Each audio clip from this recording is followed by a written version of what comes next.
66 million years ago, the most successful animals in the history of life on Earth woke up to a perfectly ordinary morning. The forests were dense, the rivers were full, predators were hunting, herbivores were feeding. Across the planet, ecosystems that had existed in one form or another for more than 165 million years were carrying on exactly as they had the day before. Nothing looked wrong. Somewhere above what is now the Gulf of Mexico, an asteroid roughly 12 kilometers wide was approaching Earth at more than 20 kilometers per second. Not a single dinosaur knew it was coming. What happened after the impact is one of the most famous stories in science.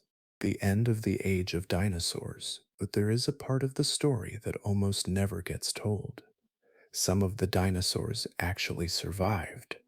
And what happened to those survivors is one of the most improbable stories in the history of life. How does an animal survive the end of the world without knowing the world is ending? What separated the survivors from the species that came within a razor's edge of making it?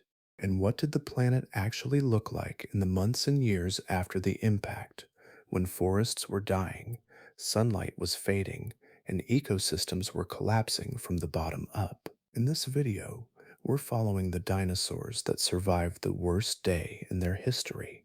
But before we start, let me know in the comments if you have any topic suggestions you would like me to cover in future videos. I always like to be sure that I'm sharing stories that really interest you, so thank you in advance for your suggestions. Now, let's return to the morning that changed life on Earth forever. Across the closing chapter of the Cretaceous, life moved with the confidence of a dynasty that had never known defeat. Forests stretched across continents, rivers wandered through broad floodplains, and animal communities occupied landscapes shaped by more than 165 million years of evolutionary refinement. Nothing in the rocks from those final moments suggests a biosphere under strain. The world was busy, productive, and full. Evidence from what is now New Mexico offers one of the clearest windows into those last days. Fossils dated to roughly 340,000 years before the impact reveal ecosystems rich with dinosaur life. Species were still spreading into available habitats. Ecological relationships remained intact. The fossil record preserves no universal signal of decline, no widespread collapse, and no indication that the dominant animals of the age were approaching an ending.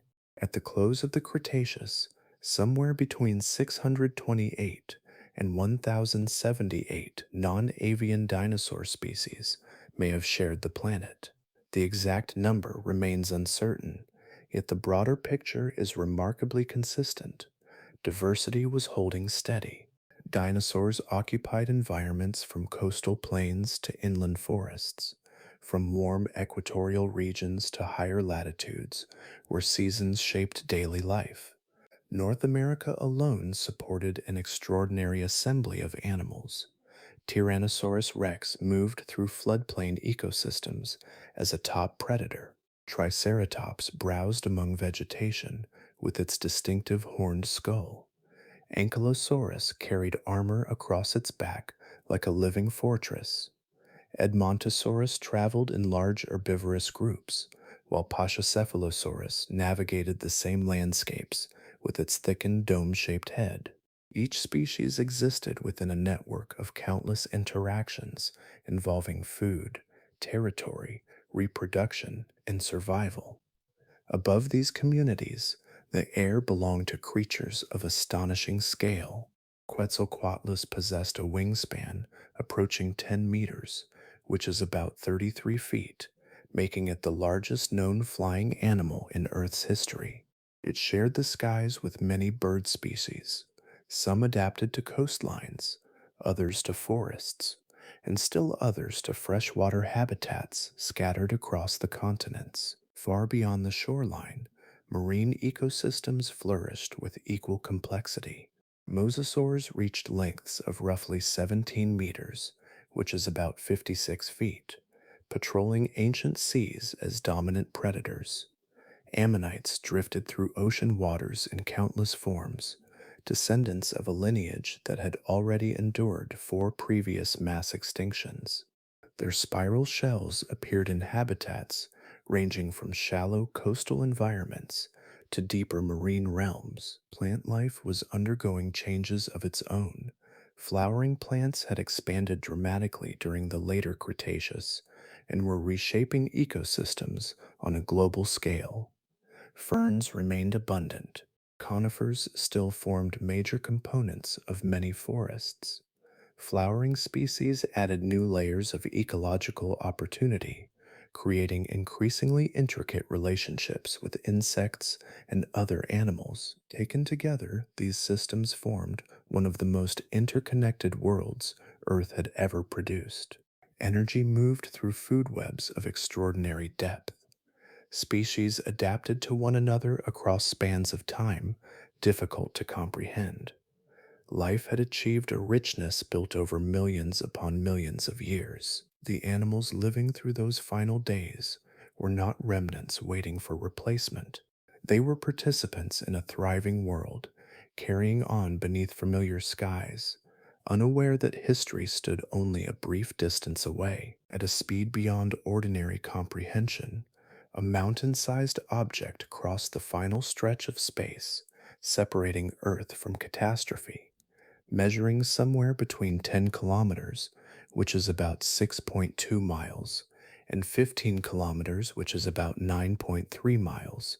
In width, the Chicxulub asteroid approached the planet faster than most rifle bullets, traveling at roughly 20 kilometers per second, which is about 12.4 miles per second.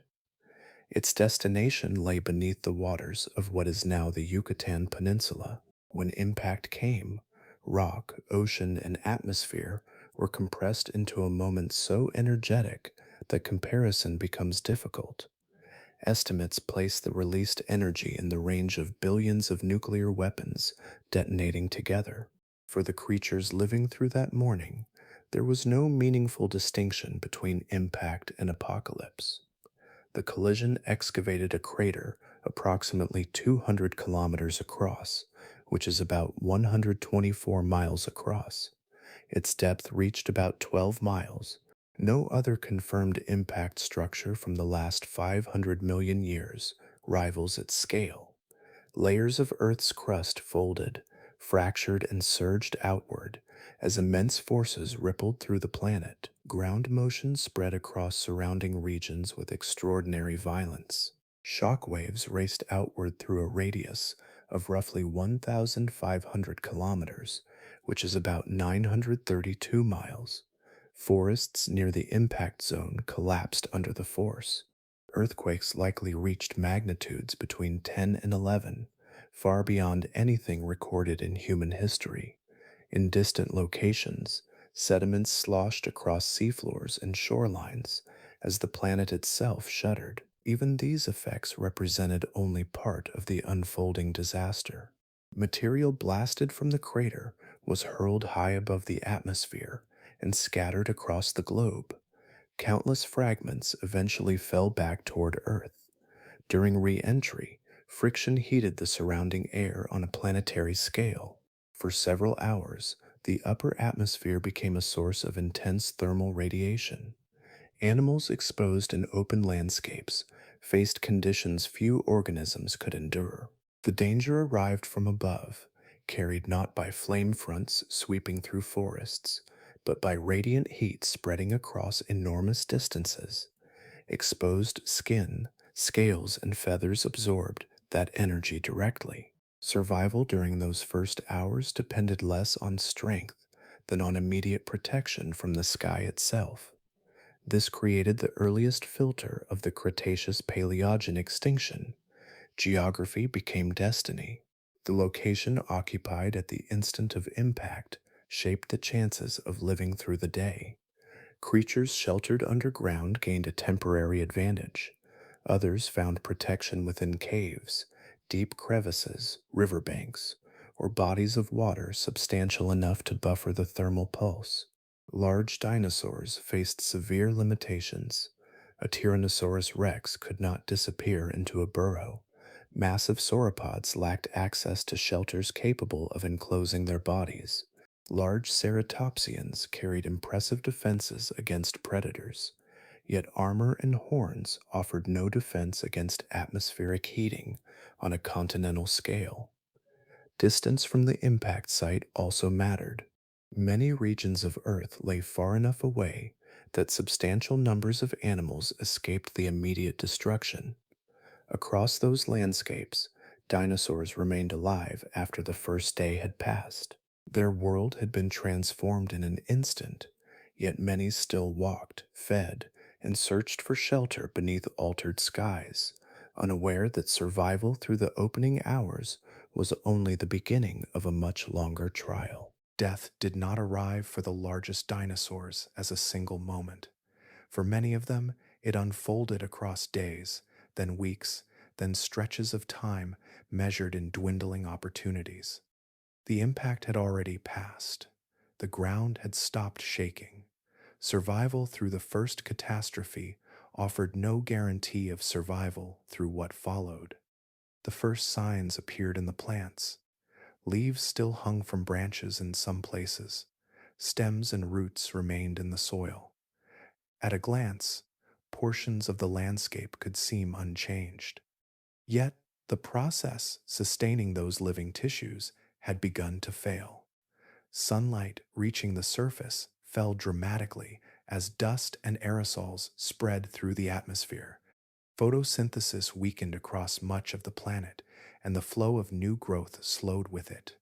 Large herbivores encountered this decline before any other dinosaur group. Hadrosaurs, ceratopsians, and other plant-eating giants required enormous quantities of vegetation every day. Their bodies had evolved within ecosystems capable of producing food on a tremendous scale. Once that productivity faltered, the balance sustaining them began to unravel. A single season of poor growth can challenge modern herbivores. The conditions after the impact were far more severe. Research suggests that photosynthetic activity may have fallen to roughly 20% of normal levels across extensive regions. Plants that survived struggled to replace damaged tissue or produce new growth. Browsing animals consumed what remained while finding fewer resources each week. As food supplies contracted, movement increased. Herds likely ranged farther in search of edible vegetation. Energy expenditures rose while nutritional returns declined. Weight loss would have become widespread. Younger animals faced particular difficulty, since growth demands placed additional pressure on already limited resources. The consequences traveled upward through the food web. Carnivorous dinosaurs depended on herbivores as living reservoirs of energy. Predators, such as Tyrannosaurus rex, possessed advantages during temporary shortages. Large carnivores can endure substantial periods without feeding. Those adaptations work best in functioning ecosystems where prey populations eventually recover or migrate into reach. Neither possibility existed in the aftermath of the impact. Herbivores were declining across entire regions simultaneously. Every starving plant eater represented one less future meal. Predator populations entered the same downward spiral, separated only by a delay measured in weeks or months. Paleontologists generally conclude that most large non-avian dinosaurs disappeared during this interval. Their extinction was tied to ecological collapse more than direct physical destruction. The asteroid initiated the crisis, yet starvation carried it forward through the months that followed. An irony rested at the center of their fate. Immense body size had been among the greatest achievements in dinosaur evolution. Gigantic herbivores could process vast amounts of low-quality vegetation. Large predators could dominate landscapes with little competition. For more than 165 million years, scale had offered profound advantages. During the impact winter, those same advantages became liabilities. Large bodies demanded large quantities of food. Large quantities of food depended on productive ecosystems. As productivity vanished, the margin for survival narrowed rapidly. Evidence from extinction patterns suggests a rough threshold near 25 kilograms, which is about 55 pounds. Animals above that boundary rarely persisted through the crisis. Animals below it retained access to strategies unavailable to giants. Across the first year after impact, the age of colossal dinosaurs faded away.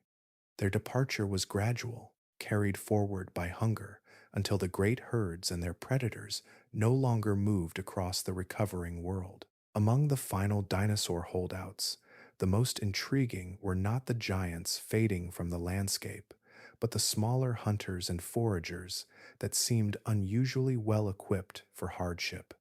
Their bodies occupied a size range that should have offered advantages. They required less food, matured more quickly, and could exploit resources unavailable to larger animals. For a brief period after the catastrophe, they appeared to possess many of the qualities associated with survival. Many of these dinosaurs belonged to the theropod branch of the family tree, close relatives of the birds that would eventually endure. Feather coverings insulated them from cooling temperatures. Agile limbs allowed movement across changing terrain. Some species likely consumed a mixture of foods, shifting between animal prey and plant material when conditions demanded flexibility. Troodontids stand at the center of this puzzle. Paleontologists have long viewed them as unusually capable dinosaurs. Their brains were large relative to body size. Their senses appear to have been well developed. Fossils indicate a broad geographic distribution extending into regions accustomed to seasonal variation and long periods of reduced daylight. Such traits suggest animals able to cope with environmental instability better than many of their contemporaries. Viewed from a distance, the ingredients for survival seem present. Small size favored lower energy requirements. Feathers offered insulation. Behavioral flexibility provided options. Yet the fossil record delivers a stark outcome. Troodontids vanished alongside every other non-avian dinosaur lineage. The explanation increasingly points toward a narrow detail of feeding biology. During the years following the impact, entire categories of food became unreliable. Insects declined as plant productivity collapsed. Small vertebrates faced the same shortages affecting larger animals. Ecological networks that had supported predators and omnivores fragmented across continent after continent. For small theropods, this created a problem of access rather than intelligence. They could search widely.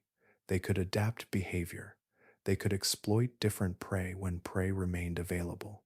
The challenge emerged when most familiar food sources contracted together. Their teeth reveal much about this limitation. Troodontids possessed finely serrated dentition suited for gripping, slicing, and processing animal matter. Those jaws worked effectively in ecosystems rich with insects, lizards, mammals, and other small prey. The same anatomy offered little help when the most dependable food resource became something entirely different. Across soils and debris fields lay countless dormant seeds, produced before ecological collapse and protected by durable outer coverings. They persisted while living food webs unraveled. Seeds stored energy gathered during earlier growing seasons. They remained edible long after leaves, fruits, and many animal populations had disappeared.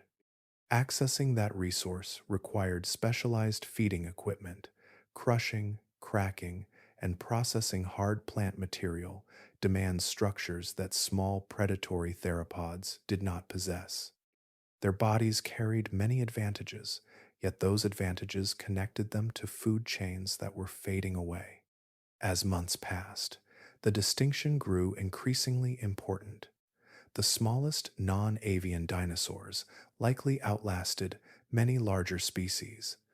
Some may have persisted in isolated refuges where local conditions delayed ecological collapse. Their story stretched farther into the aftermath than that of the giants. Eventually, however, they encountered the same barrier. Survival depended on finding calories in a world where living ecosystems no longer functioned normally. Without reliable access to the food source that endured through the darkness, even these adaptable feathered dinosaurs reached the end of their long history. Bird survival after the asteroid was never a clean dividing line between creatures with feathers and creatures without them. By the final Cretaceous, birds had already become a branching world of their own, scattered through coastlines, forests, inland waters, and open skies. Some perched in trees, some chased fish, some nested near shorelines. Many still carried teeth, a reminder that they remained deeply tied to the dinosaur body plan that produced them. This older bird world was far richer than a modern glance might suggest. Hesperornis moved through the shallow seas of North America as a powerful diving bird, flightless in adulthood and adapted for underwater pursuit. Its jaws held functional teeth, useful for gripping fish in waters that once covered broad inland regions. In life, it belonged to a marine system filled with plankton, fish, reptiles, ammonites, and countless smaller organisms feeding one another in layers. When that marine system fractured, Hesperornis lost the foundation of its survival. The darkness after the impact struck the sea from below its visible surface, reducing the plankton productivity that supported the animals above. Fish populations declined as food chains shortened. A specialized diving predator could not replace an entire vanished sea with another way of life. Ichthyornis followed a different path and reached the same boundary. It was closer in form to a seabird, roughly gull-like in its proportions, capable of flight, with a beak edged by small teeth. It crossed the air above Cretaceous waters, feeding in a world where ocean and sky were closely linked. Its wings gave movement, yet movement alone could not preserve a food web whose base had collapsed. The forests held another great branch of bird life. Enantiornithines had flourished for more than 100 million years, filling tree-dwelling roles across much of the planet. Many were small, capable flyers, and highly successful in Cretaceous ecosystems. Their fossils show perching adaptations, varied beaks and teeth, and a diversity that once rivaled or exceeded the ancestors of modern birds. Their loss reveals how selective the catastrophe became after the first day. Enantiornithines were not primitive failures. In many respects, they were finely suited to the world that vanished around them. Their lives were tied to trees, insects, fruit, small prey, nesting sites, and forest structures that had supported them across immense spans of time. As forests burned, withered, or stopped renewing themselves under reduced sunlight, the tree-dwelling world contracted. Branches remained, trunks remained, and dead wood stood across ruined habitats. Yet the living architecture that sustained arboreal birds no longer functioned as before. Food became patchy. Nesting spaces changed. Insects connected to living plants diminished. The Cretaceous Paleogene extinction therefore removed much more than the great non-avian dinosaurs. It cut deeply into the avian dinosaurs as well, erasing entire bird lineages that had seemed permanent within their own age. Teeth, flight, feathers, and long evolutionary success offered no guarantee when the food beneath each lifestyle disappeared. What crossed the boundary was a narrow remainder of bird life, smaller and less conspicuous than the groups that had once filled sea, forest, and shore. The surviving dinosaurs were not birds in general, but a particular remnant with a feeding strategy suited to a broken world. The decisive phase of the catastrophe unfolded high above the surface, in a region no dinosaur could reach and no animal could escape. Long after the crater had formed and the first destruction had passed, Earth remained wrapped in the consequences of material suspended in the atmosphere.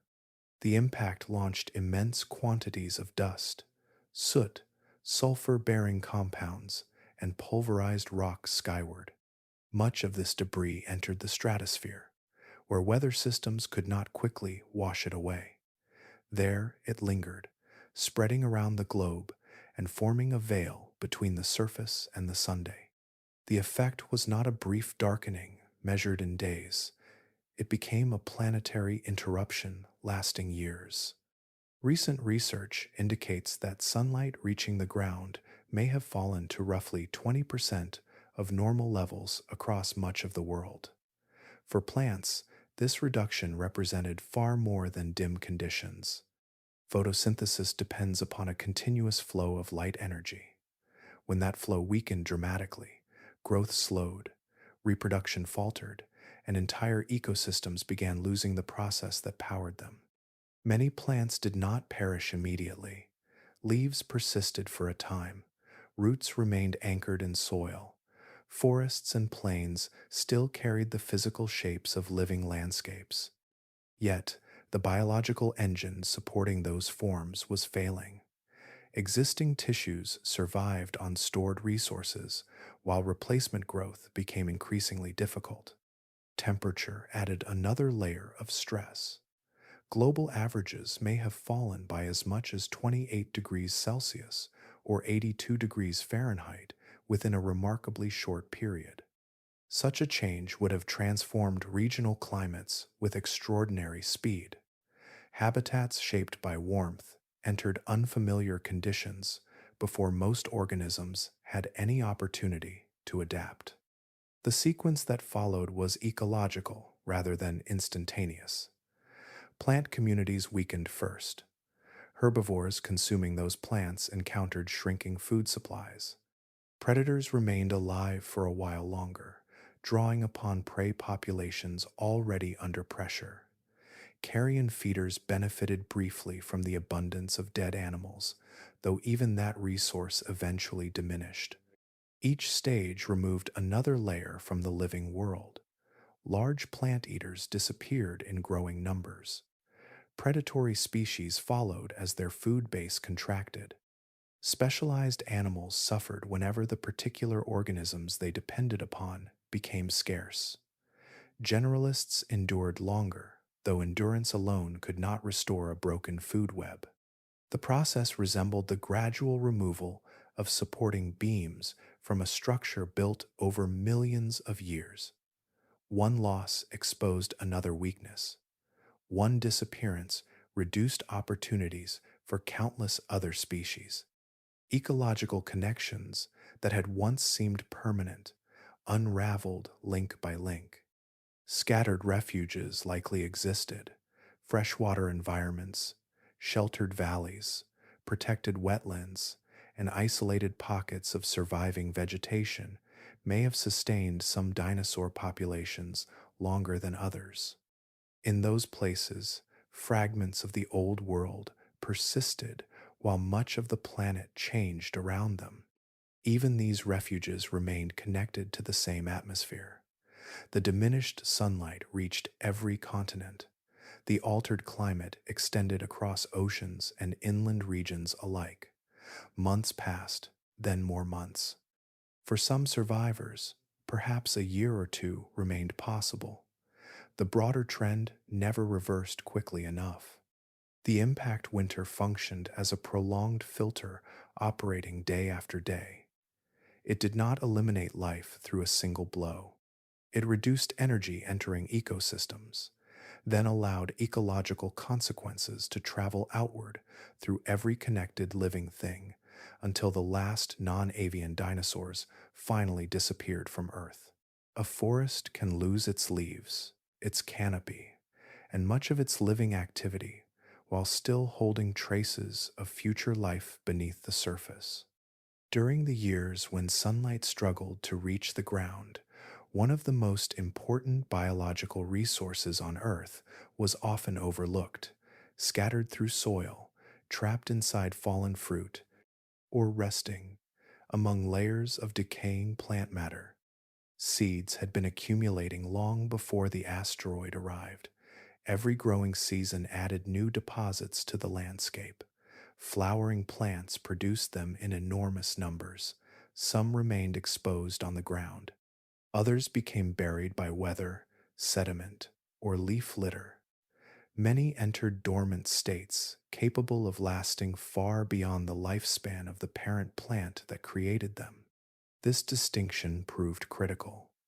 Most food sources depended on living ecosystems continuing to function. Leaves required active growth. Insects depended on plants and one another. Herbivores depended on vegetation. Predators depended on herbivores. A break anywhere along that chain created consequences for everything above it. Seeds occupied a different position. They represented stored energy gathered before the catastrophe. Encased within protective coverings, they remained available even when plant communities stopped producing new growth. The impact winter damaged living ecosystems, yet countless seeds already existed as biological reserves waiting in the ground. For animals able to locate and process them, these reserves offered a remarkable opportunity. A seed did not require ongoing photosynthesis to remain edible. It carried nutrients assembled during earlier seasons when sunlight was abundant and ecological networks remained intact. In effect, each seed functioned as a small package of preserved productivity from a vanished world. This resource connected survival to a different kind of food web. Ecologists often describe post-disaster communities in terms of detritus, the accumulation of dead organic material left behind after living systems decline. Seeds fit naturally into that landscape. Though capable of producing future plants, they also served as concentrated stores of energy available to animals during ecological collapse. Across continents, dormant seeds waded through conditions that eliminated many larger food sources. Some remained viable for extended periods. Others germinated when conditions improved. Their significance extended beyond simple nutrition. They linked the dying world to the recovering one. An animal capable of feeding on seeds gained access to energy during the hardest phase of the impact winter. When sunlight eventually returned and vegetation began expanding once more, that same animal remained positioned near the leading edge of ecological renewal. The resource sustaining survival also became the resource helping launch recovery. Seen from this perspective, the pattern of extinction becomes easier to understand. Strength offered little protection if it depended upon food chains already failing. Intelligence provided limited advantage when preferred resources had disappeared. Evolutionary success accumulated across millions of years could not compensate for a diet tied to biological systems that no longer functioned. The dividing line often rested upon something far more specific. Access to dormant plant embryos mattered. The ability to crack, consume, digest, and utilize seeds mattered. Species connected to this enduring source of energy retained a pathway through the crisis. Every dinosaur lineage that ultimately survived the Cretaceous-Paleogene extinction maintained some connection to this broader detritus-based network. Those that vanished generally relied upon resources requiring an active living ecosystem. As the old world unraveled, that difference became one of the most consequential distinctions in the history of life on Earth. Some traits wait in a lineage for ages before the world reveals their importance. A structure may begin as an ordinary feeding tool, shaped by daily meals and small advantages, then become decisive when the entire planet changes around it. For the birds that survived the Cretaceous Paleogene extinction, that structure was the beak. The earliest known bird, Archaeopteryx, lived about 150 million years ago and still carried teeth in its jaws. At that time, teeth were normal equipment among early birds and their closest dinosaur relatives.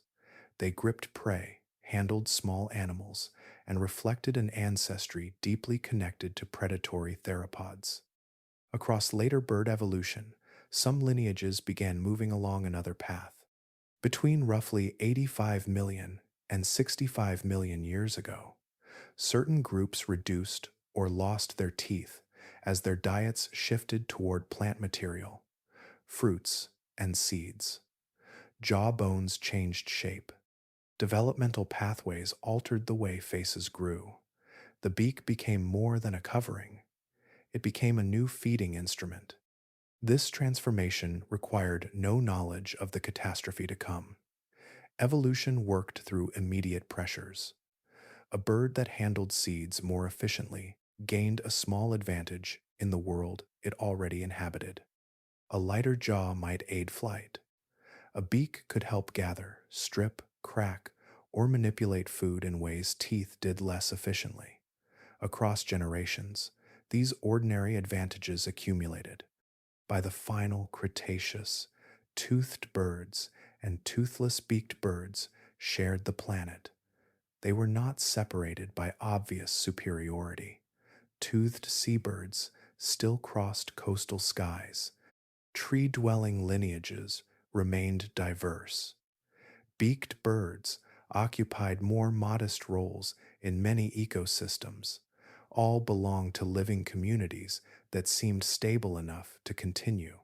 The impact changed the meaning of anatomy.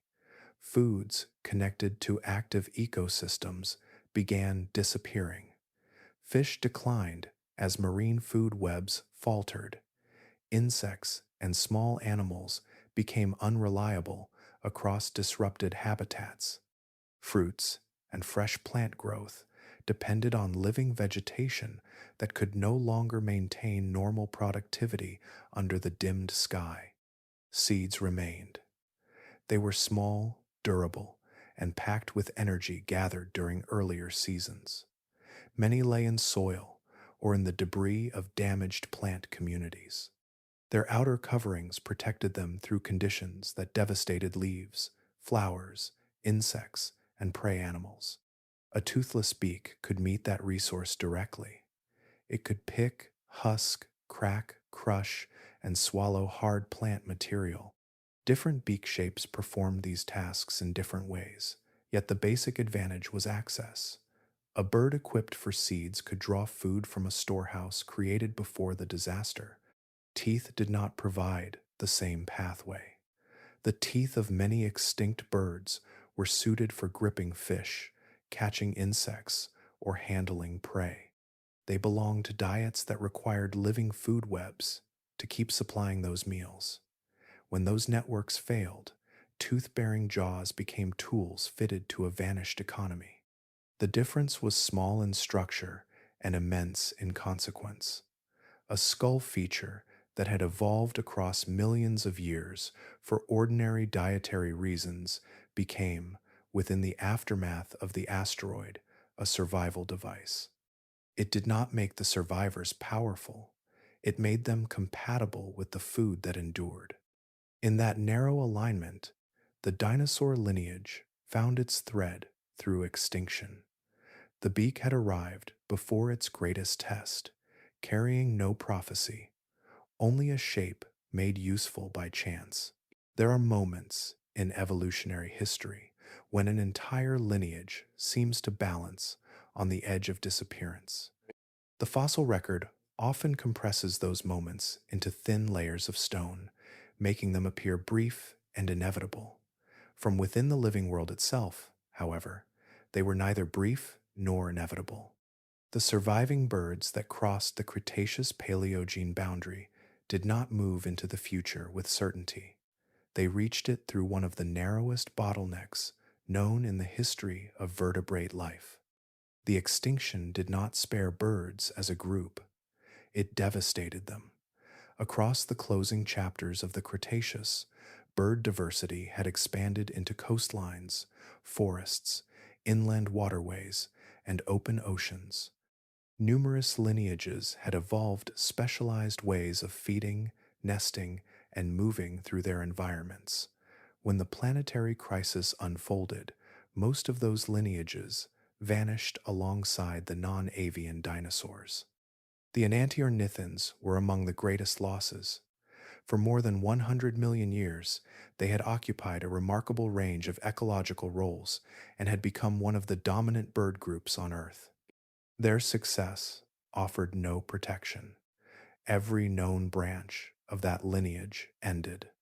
The toothed seabirds followed them. Hesperornis disappeared. Ichthyornis disappeared. Entire evolutionary experiments that had flourished for tens of millions of years were erased from the world. What remained was a much smaller collection of birds, almost certainly composed of beaked, ground-dwelling species able to exploit the few food sources that persisted through ecological collapse. Their exact numbers remain unknown. Fossils from the immediate aftermath are rare, and the survivors left only scattered clues. Even so, genetic evidence preserved in living birds points toward an ancestry that passed through an exceptionally severe reduction in diversity. A bottleneck is more than a decline in population. It is a narrowing of evolutionary possibility. Most branches are cut away. Most genetic variation disappears. The future must be rebuilt from the inheritance carried by a very small number of individuals. For the dinosaur lineage, that rebuilding process began with a handful of survivors moving through a world that had become hostile to almost everything larger than themselves. Every living bird traces its ancestry through that constriction. More than 18,000 species now inhabit Earth. Eagles circle mountain ranges. Penguins cross polar seas. Hummingbirds hover among flowers. Albatrosses travel immense distances above open oceans. Despite their differences, all descend from the few bird lineages that survived when nearly every other dinosaur lineage failed. The timing of that survival was extraordinarily delicate. The beaked ground birds had already evolved the feeding structures that allowed them to access durable food resources. Their diets connected them to a pathway through the catastrophe. Had the asteroid arrived several million years earlier, before those lineages became established, the outcome could have been very different. The bottleneck might have closed completely. The survivors themselves would have looked insignificant against the scale of the extinction surrounding them. Small bodies searched through debris for food while ecosystems unraveled.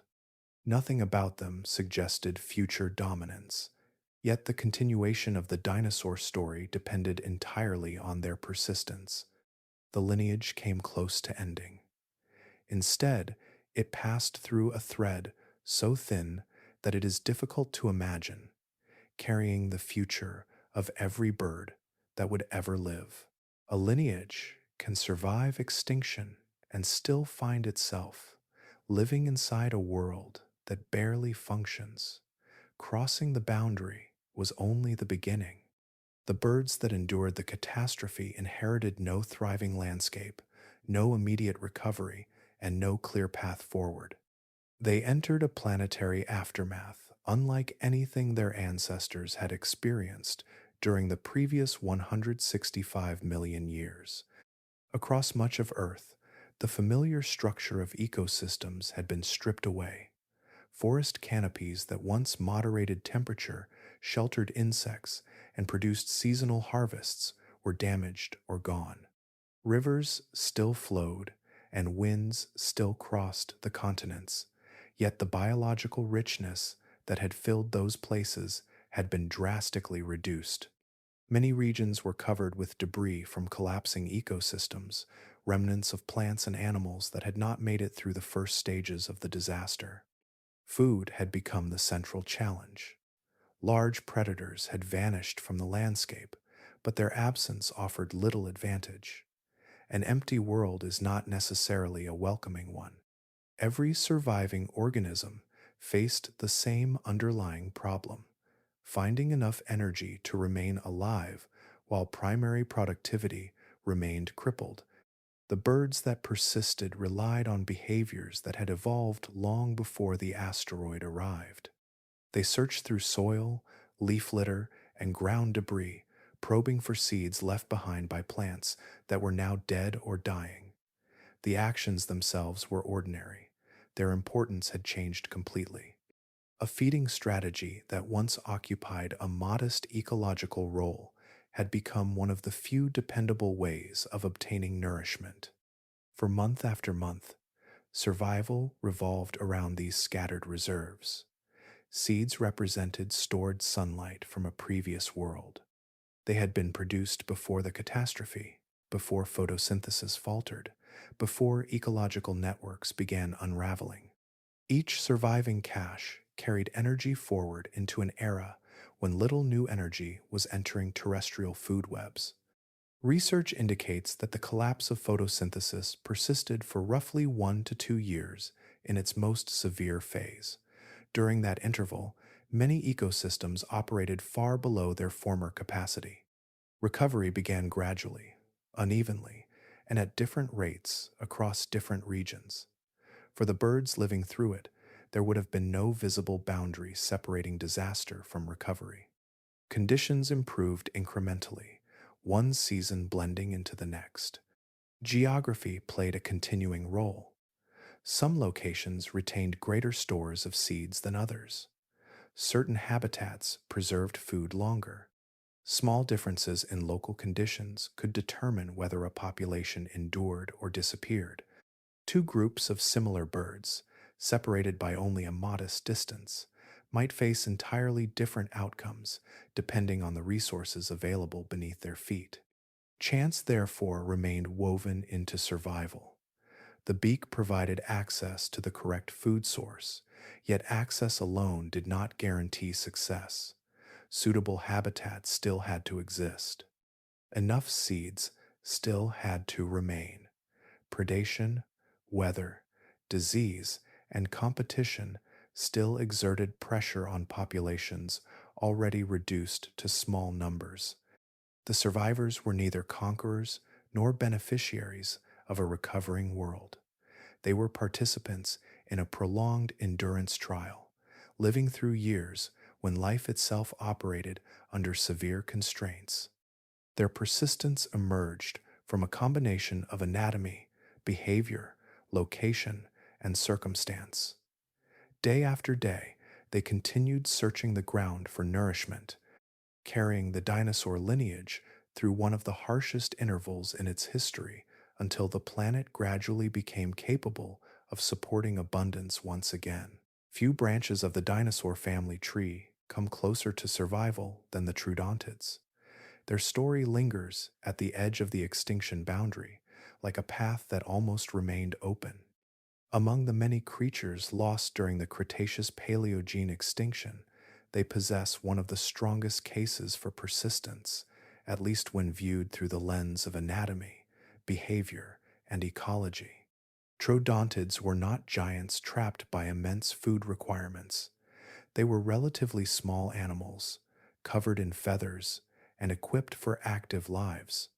Fossil evidence suggests enlarged brains compared with many other non-avian dinosaurs, along with keen senses and flexible behavior.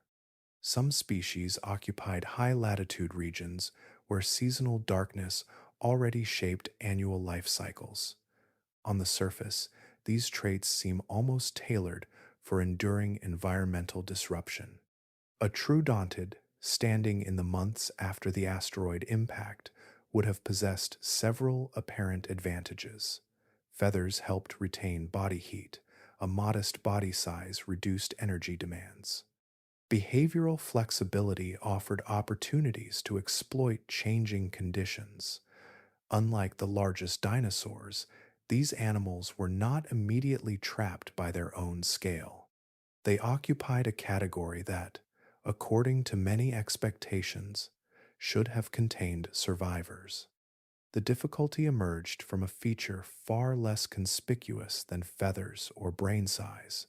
The critical distinction lay in the skull. Troodontids carried mouths filled with small serrated teeth, structures well suited for gripping insects, seizing small vertebrates, and processing animal matter. For millions of years, this arrangement served them effectively. Their feeding equipment matched the world in which they evolved. That world had now changed. As darkness spread across the planet and photosynthesis collapsed, ecological damage moved through food webs in sequence. Insect populations declined sharply or entered dormant states. Small reptiles, amphibians, and mammals faced severe food shortages of their own. Each disappearing prey population removed another source of nourishment from the Troodontid menu.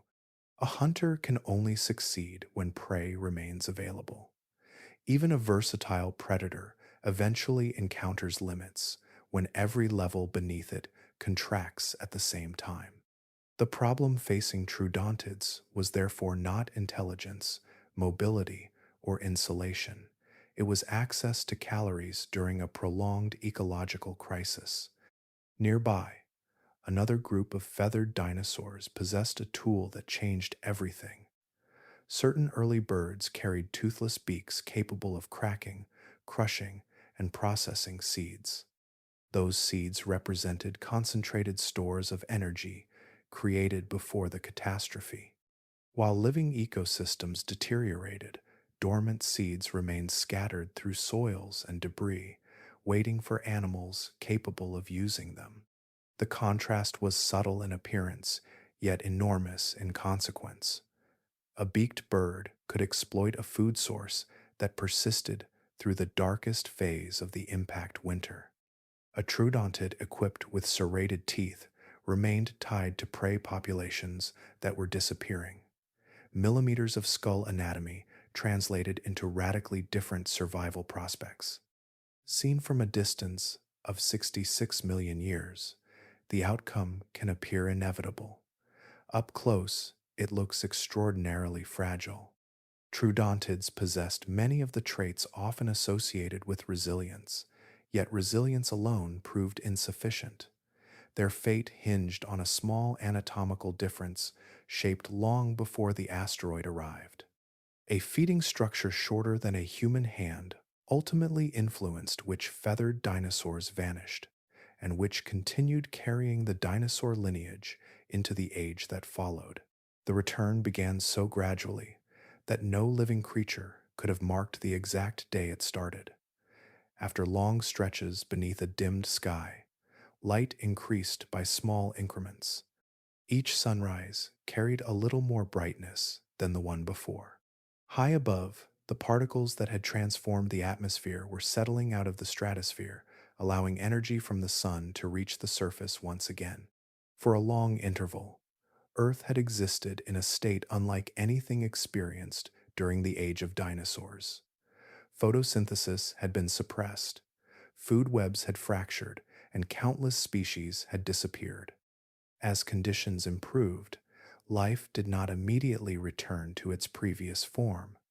Recovery followed its own sequence, shaped by whichever organisms could exploit the transformed landscape first.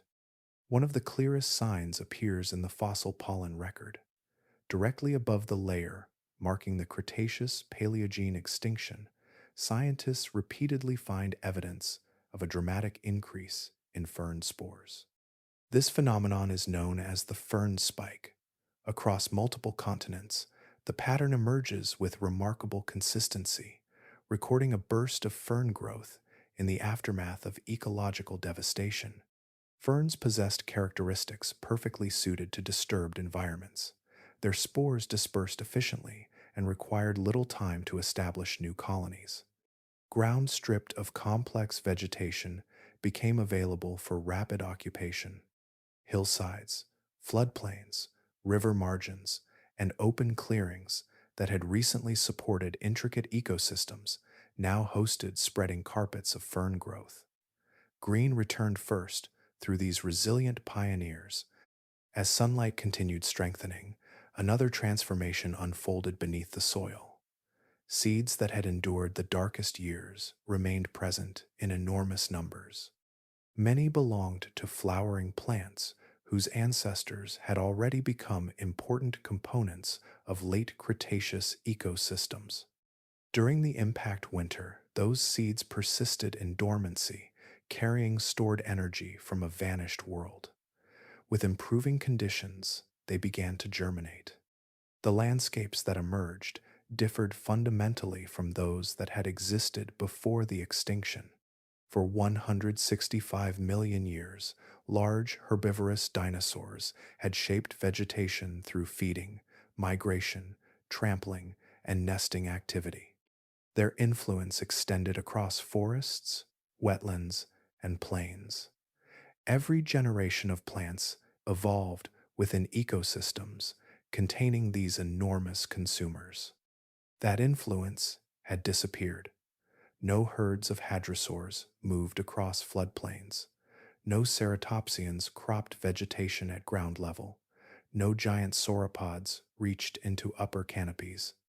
The ecological pressures that once governed plant communities were gone. Flowering plants encountered opportunities unavailable at any previous point in their history, expanding into habitats newly opened by extinction. Forests gradually returned, though they were not replicas of the forests that had preceded the catastrophe.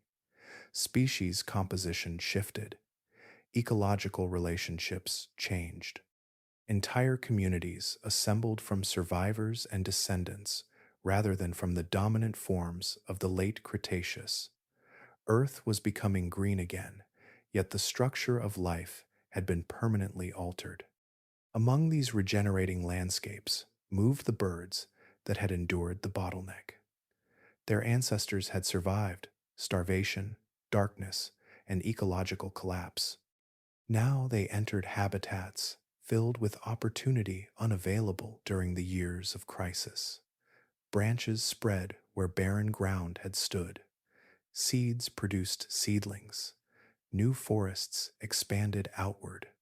The age of dinosaurs had not vanished entirely. It had narrowed to a fragile lineage that carried the story forward beneath clearing skies and among forests, unlike any that had existed before. A traveler arriving on Earth during the early Paleocene would have encountered something almost unimaginable after the long reign of dinosaurs. The planet was inhabited, forests were returning, rivers still crossed continents, and oceans continued their rhythms, yet an entire layer of life had vanished. Ecological space existed on a scale not seen for more than 230 million years. For most of the age of dinosaurs, every major role within terrestrial ecosystems had been occupied. Large herbivores shaped vegetation. Predators regulated animal populations. Flying reptiles commanded the skies. Marine reptiles ruled coastal waters and open seas. Evolution operated within a crowded world where opportunities were often constrained by creatures already established in every corner of the biosphere. The extinction erased those occupants with astonishing thoroughness. Across continents, no giant plant eaters remained. No towering carnivores patrolled floodplains or forests. The familiar structure of Mesozoic ecosystems had collapsed. Recovery did not begin by restoring what had existed before. Recovery began in landscapes where countless ecological positions stood vacant. Above the regenerating forests, another absence defined the horizon. Pterosaurs, the great flying reptiles that had occupied aerial environments for more than 150 million years, were gone. Their disappearance removed an entire category of vertebrate life. The skies no longer contained giant soaring forms drifting above coastlines, inland plains, and river systems. Airspace that had been occupied across geological ages now lay open. The oceans reflected a similar transformation. Mosasaurs had vanished, plesiosaurs had vanished. Predators that once represented the highest levels of marine food webs disappeared during the ecological crisis triggered by the asteroid impact and its aftermath. Fish, invertebrates, and surviving marine organisms persisted, yet the dominant reptilian rulers of the seas no longer participated in shaping those ecosystems. Conditions on land may have been even more striking. For a period, terrestrial communities operated with very few large animals. In many regions, surviving creatures measured their body mass in kilograms rather than tons. Food webs remained active, but they functioned at reduced scale. Ecological complexity was rebuilding from small foundations rather than from established giants. To the surviving birds, this circumstance represented something unusual in evolutionary history. Competition had diminished dramatically. Habitats existed without long established occupants. Resources became available in ways that would have been impossible during the final chapters of the Cretaceous. The descendants of a narrow surviving lineage suddenly occupied a world filled with opportunities. Natural selection responded with extraordinary speed. Different populations encountered different environments and began following separate evolutionary pathways. Some specialized in forests, others adapted to shorelines, wetlands, rivers, or open landscapes. Variations that might once have remained minor acquired new significance when so many ecological roles lacked established competitors. The process did not unfold according to a predetermined plan. No organism inherited instructions for rebuilding global ecosystems. Evolution worked through countless local experiments occurring across continents and islands. Small differences accumulated generation after generation, producing forms increasingly distinct from their ancestors. What the surviving birds received was more than survival itself. They inherited a planet undergoing reconstruction. Every vacant niche represented a possibility. Every recovering habitat offered new directions for adaptation. From that inheritance emerged one of the most rapid radiations in vertebrate history, transforming a small surviving branch of dinosaurs into the diverse avian world that exists today. The descendants of the survivors began their transformation before the world had fully settled into its new shape. Forests were spreading across recovering landscapes. Flowering plants were expanding into ecological territory once constrained by giant herbivores, and a small collection of beaked birds found themselves surrounded by possibilities that had scarcely existed for their ancestors. What followed ranks among the most rapid evolutionary radiations known from the vertebrate fossil record. Scientific studies of bird genomes reveal a remarkable pattern concentrated near the Cretaceous-Paleogene boundary. The major branches of modern birds appear to have separated from one another within roughly 4 million years after the extinction. In geological terms, 4 million years is a fleeting interval. Entire ecosystems can remain stable for longer periods than that. Yet, during this brief span, the foundations of the modern avian world emerged. Researchers discovered evidence of this event within the genetic architecture of living birds. Their genomes contain signals of incomplete lineage sorting, a pattern produced when many populations diverge in rapid succession before genetic differences have time to settle fully within each branch. The result resembles a burst of branching rather than a gradual sequence.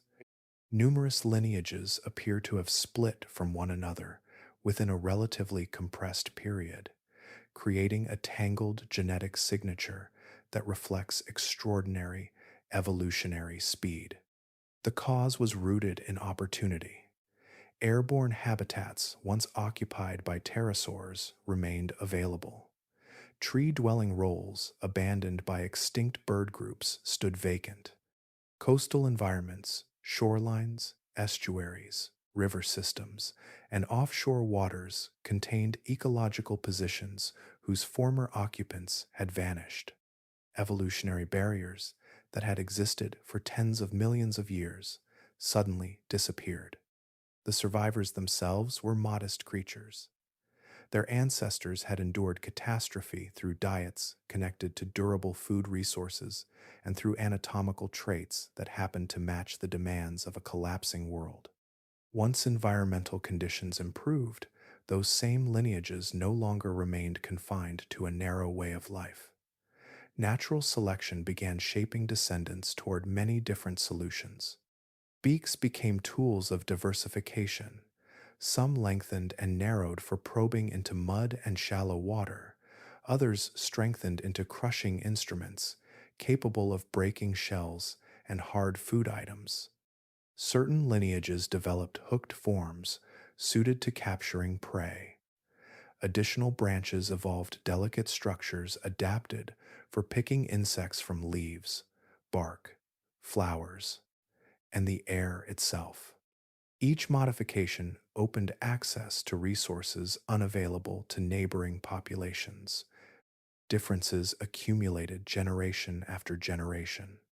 A population isolated near coastlines encountered pressures distinct from relatives living in forests. Birds occupying wetlands faced challenges unlike those experienced by species moving through open habitats. Small anatomical variations gained importance, and those variations gradually expanded into separate evolutionary pathways. Viewed across millions of years, the transformation appears almost unbelievable. A handful of seed-eating ground birds survived one of Earth's greatest extinction events. Within roughly 4 million years, those survivors had already given rise to the ancestral branches that would eventually produce waterfowl, songbirds, raptors, shorebirds, parrots, seabirds, and countless other forms. The dinosaur lineage did not fade into obscurity after the catastrophe. It expanded with astonishing speed, turning a narrow thread of survival into a flourishing evolutionary tree whose branches still fill the skies today. A branch swaying above the forest floor may seem like a small destination, yet reaching it again represented one of the most significant milestones in the recovery of the dinosaur lineage. Deep within the rocks of the early Paleocene, a tiny fossil captures that moment. Its name is Tsidiyazi abini, and it preserves evidence that the descendants of the extinction survivors had already begun reclaiming a world that only a few million years earlier had been stripped almost bare. The fossil was discovered in the Nacimiento Formation of New Mexico and dates to between 62.221 and 62.517 million years ago. That age places it less than 4 million years after the Cretaceous Paleogene extinction.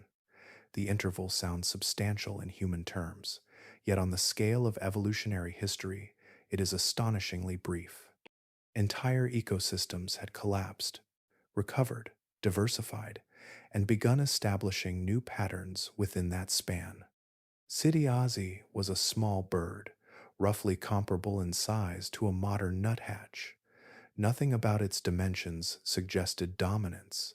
It carried no giant talons, no spectacular wingspan, and no imposing presence.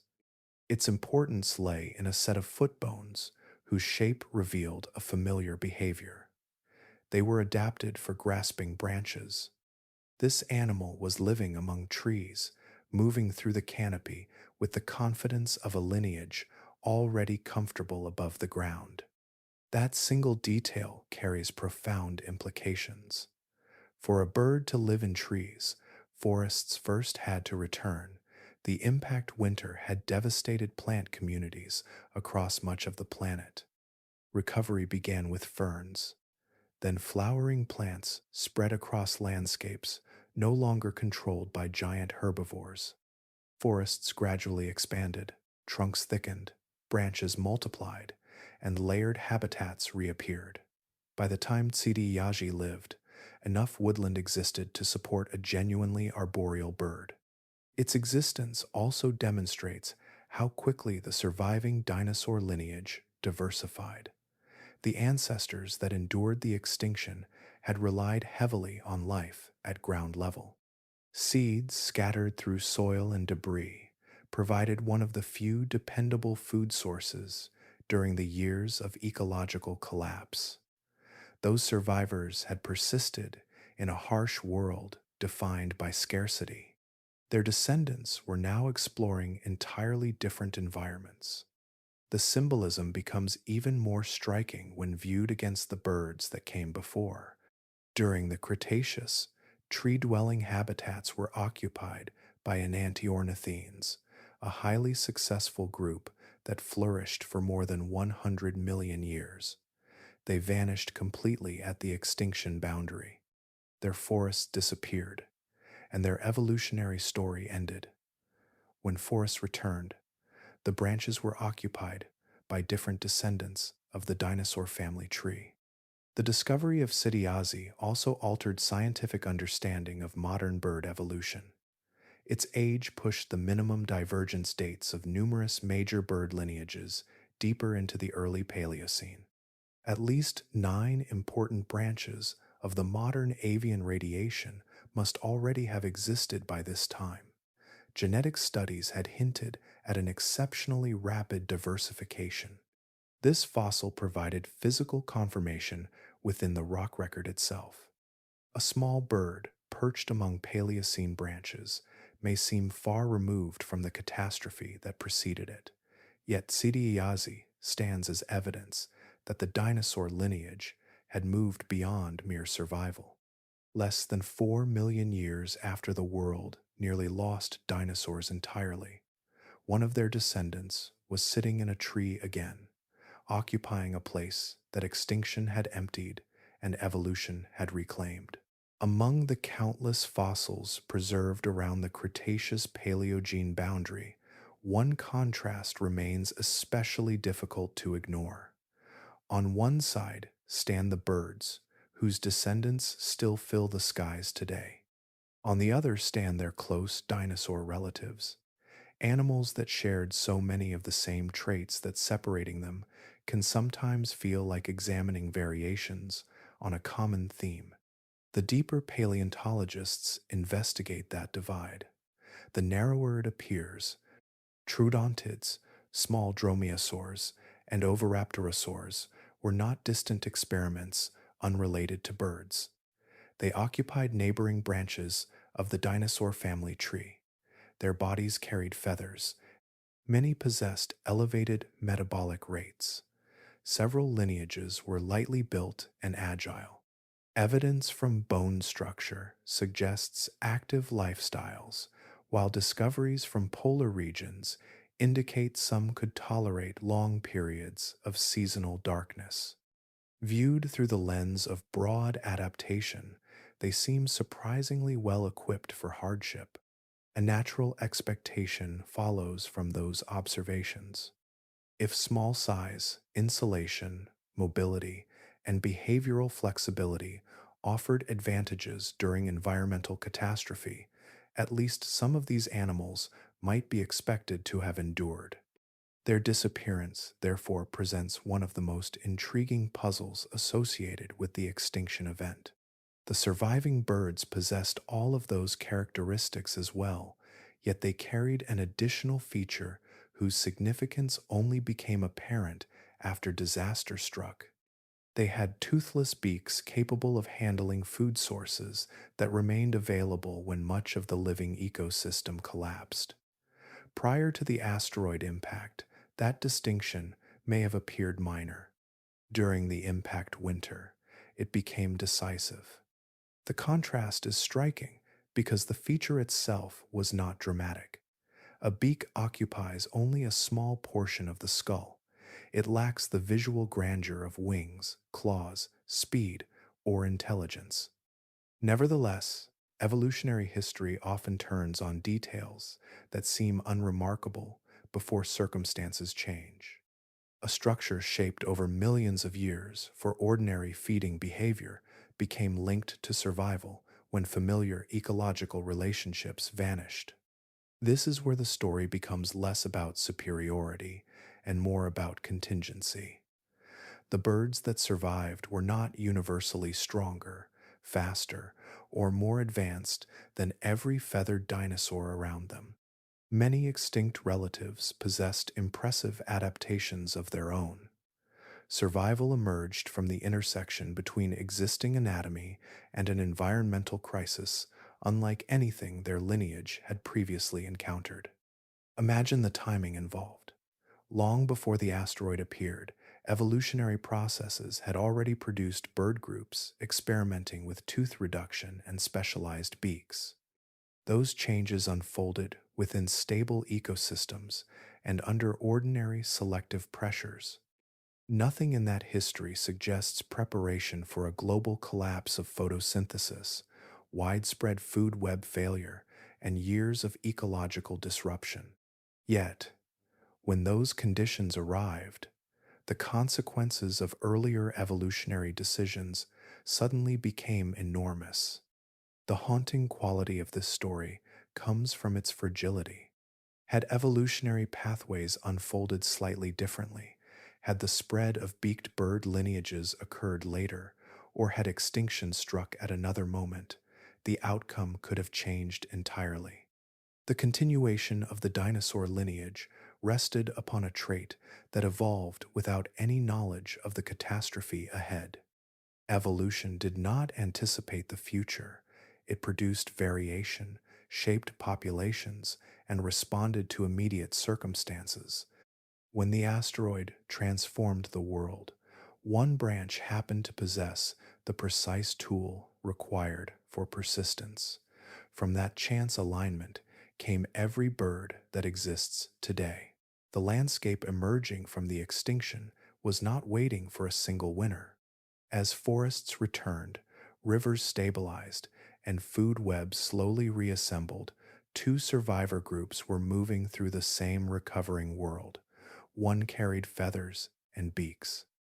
The other carried fur and sharp senses, honed through millions of years spent in the shadows. Together, they would divide the opportunities left behind by the catastrophe and shape the structure of life for the next 66 million years. The mammals that crossed the Cretaceous Paleogene boundary were modest creatures. None approached the size of the vanished giants. Most were small enough to fit inside burrows, fallen logs, or dense ground cover. Their diets were flexible. They could feed on insects, seeds, roots, fungi, carrion, and other resources connected to the detritus food web that persisted after the collapse of normal ecosystems. In this respect, their path to survival closely paralleled that of the birds. For more than 160 million years, mammals had occupied a secondary position in a dinosaur-dominated world. They evolved successfully, yet many opportunities remained inaccessible while enormous herbivores and predators controlled the largest ecological roles. The extinction abruptly removed those barriers. Entire categories of life vanished within a geological instant, leaving spaces that had been occupied continuously since the Triassic. Birds and mammals entered this opening from different directions. The surviving birds carried the inheritance of flight. As vegetation recovered, they expanded upward into branches, canopies, wetlands, coastlines, and open air.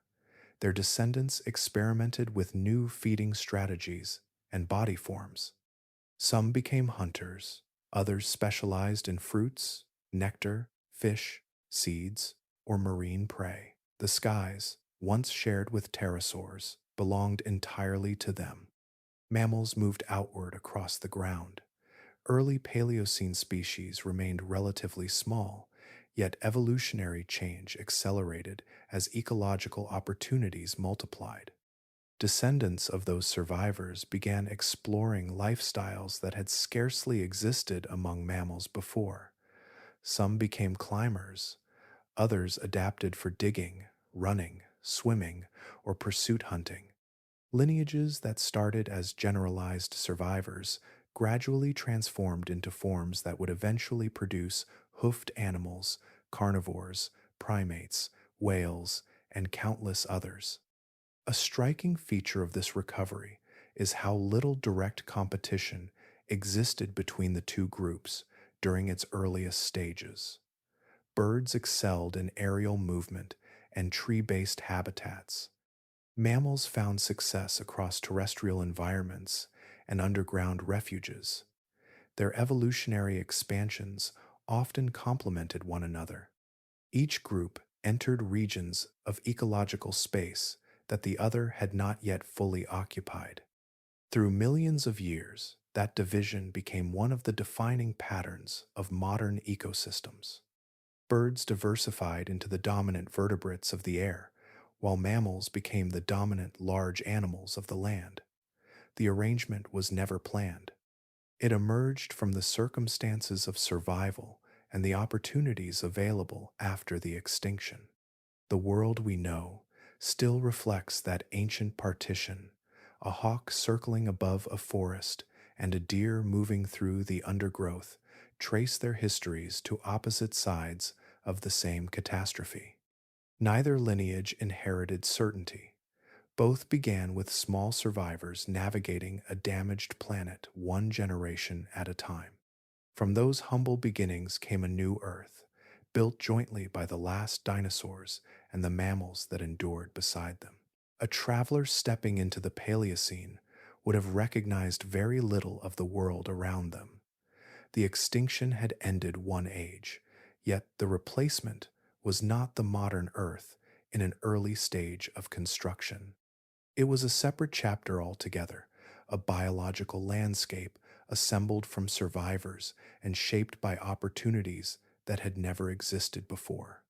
The Paleocene stretched from approximately 66 million years ago to 56 million years ago. Across much of that interval, global conditions remained warm and humid. Forests covered enormous regions of the planet. Areas that today experience long winters supported rich vegetation, and polar regions lacked the permanent ice sheets familiar in the modern world. Rivers flowed through broad forested lowlands, while dense plant communities spread across continents, still adjusting to the disappearance of the dominant animals that had defined the preceding era. Life returned rapidly, yet it returned in unfamiliar forms. The ecological architecture of the Cretaceous had vanished. Giant herbivorous dinosaurs no longer shaped vegetation through feeding and migration. Massive predators no longer regulated terrestrial food webs. The familiar relationships that had governed ecosystems for millions of years were gone, leaving a world whose rules were still being written. One of the most unusual features of the early Paleocene was the absence of large land predators. Mammals were diversifying, but most remained relatively small. Birds had survived and expanded, though the giant predatory forms associated with later epochs had not yet appeared. For millions of years, terrestrial ecosystems operated without the sort of dominant apex hunters that people often imagine as essential components of large animal communities. Eventually, new predators emerged.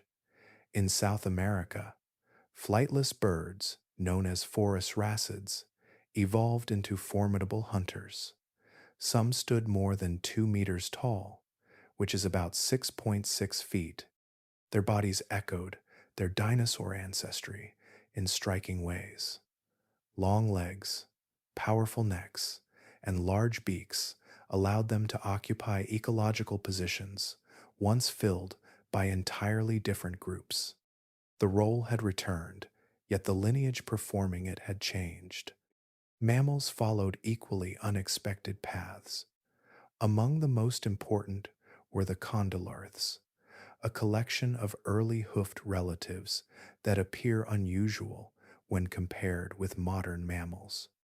They often possessed sturdy bodies, generalized teeth, and limb structures unlike those of any living species. Many stood near the roots of lineages that would later produce horses, deer, whales, and countless other forms, though that future remained invisible in their appearance. High in the recovering forests, another small experiment was underway. Early primates entered the fossil record as tiny tree-dwelling animals adapted for climbing among branches. Their skeletons reveal little hint of what their descendants would eventually become.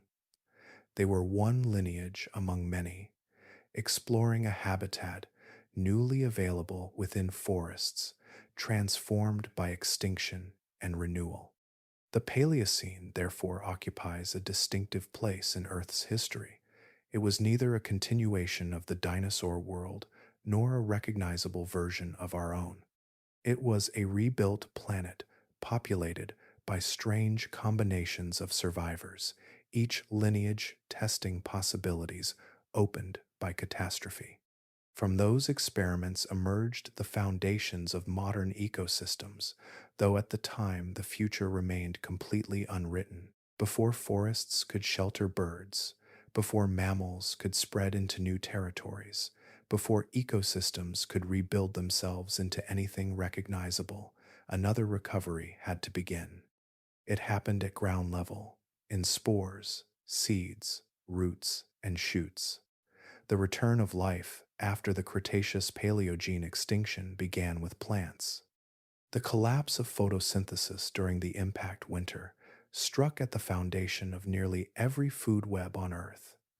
Darkness reduced plant growth across continents, and many species disappeared entirely. Fossil pollen records reveal losses exceeding 50% in numerous regions of the Americas. Landscapes that had supported diverse Cretaceous plant communities for millions of years were transformed in a geological instant. The vegetation that eventually returned was not a preserved remnant of the old world. It was a reshaped flora assembled from survivors. One signal appears again and again in sediments laid down immediately after the extinction boundary. Paleobotanists call it the fern spike. Within layers deposited above the impact horizon, fern spores suddenly become extraordinarily abundant. Their appearance marks one of the earliest biological responses to catastrophe.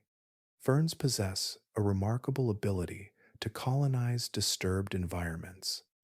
Landslides, volcanic eruptions, floods, and fires often create opportunities for them. Following the extinction, entire continents became suitable ground for their expansion.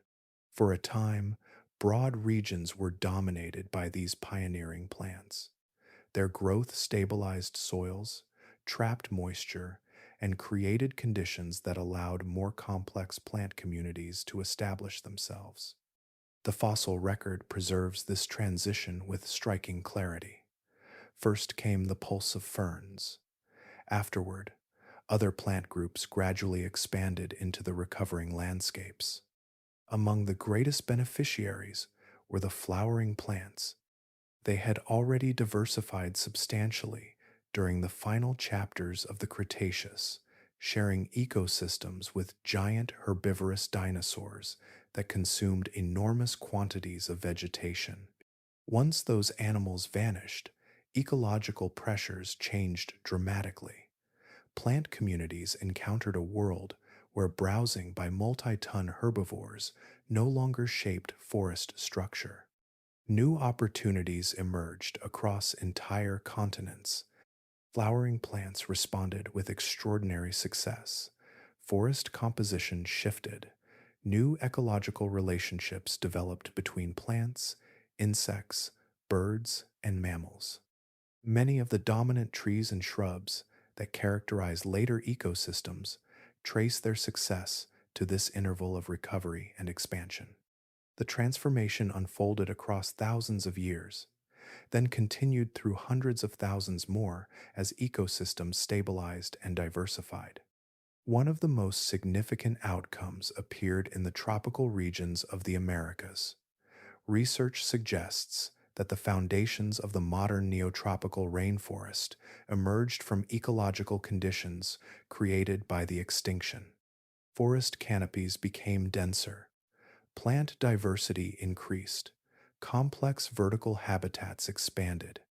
The ancestors of rainforests associated with the Amazon basin developed within ecological space that had been profoundly altered by the disappearance of large, non-avian dinosaur herbivores. Every subsequent stage of animal recovery followed this botanical reconstruction. Bird diversification tracked the spread of forests and flowering plants. Mammalian expansion depended on growing plant productivity. Insects multiplied alongside new vegetation. Food webs gained complexity as plant communities matured. Seen from this perspective, the story of survival after the asteroid is also a story of leaves returning to branches, roots reclaiming soil, and seeds finding favorable seasons once again. The rebuilding of the living world rested first upon the recovery of plants, whose gradual return created the foundation upon which every later success was built. Far from the recovering forests and expanding bird lineages, another drama unfolded across the surface of the seas. The oceans experienced the same catastrophe, yet their path through extinction and renewal followed a different rhythm. Water connected distant continents, carried nutrients across immense distances, and linked ecosystems into a single planetary system.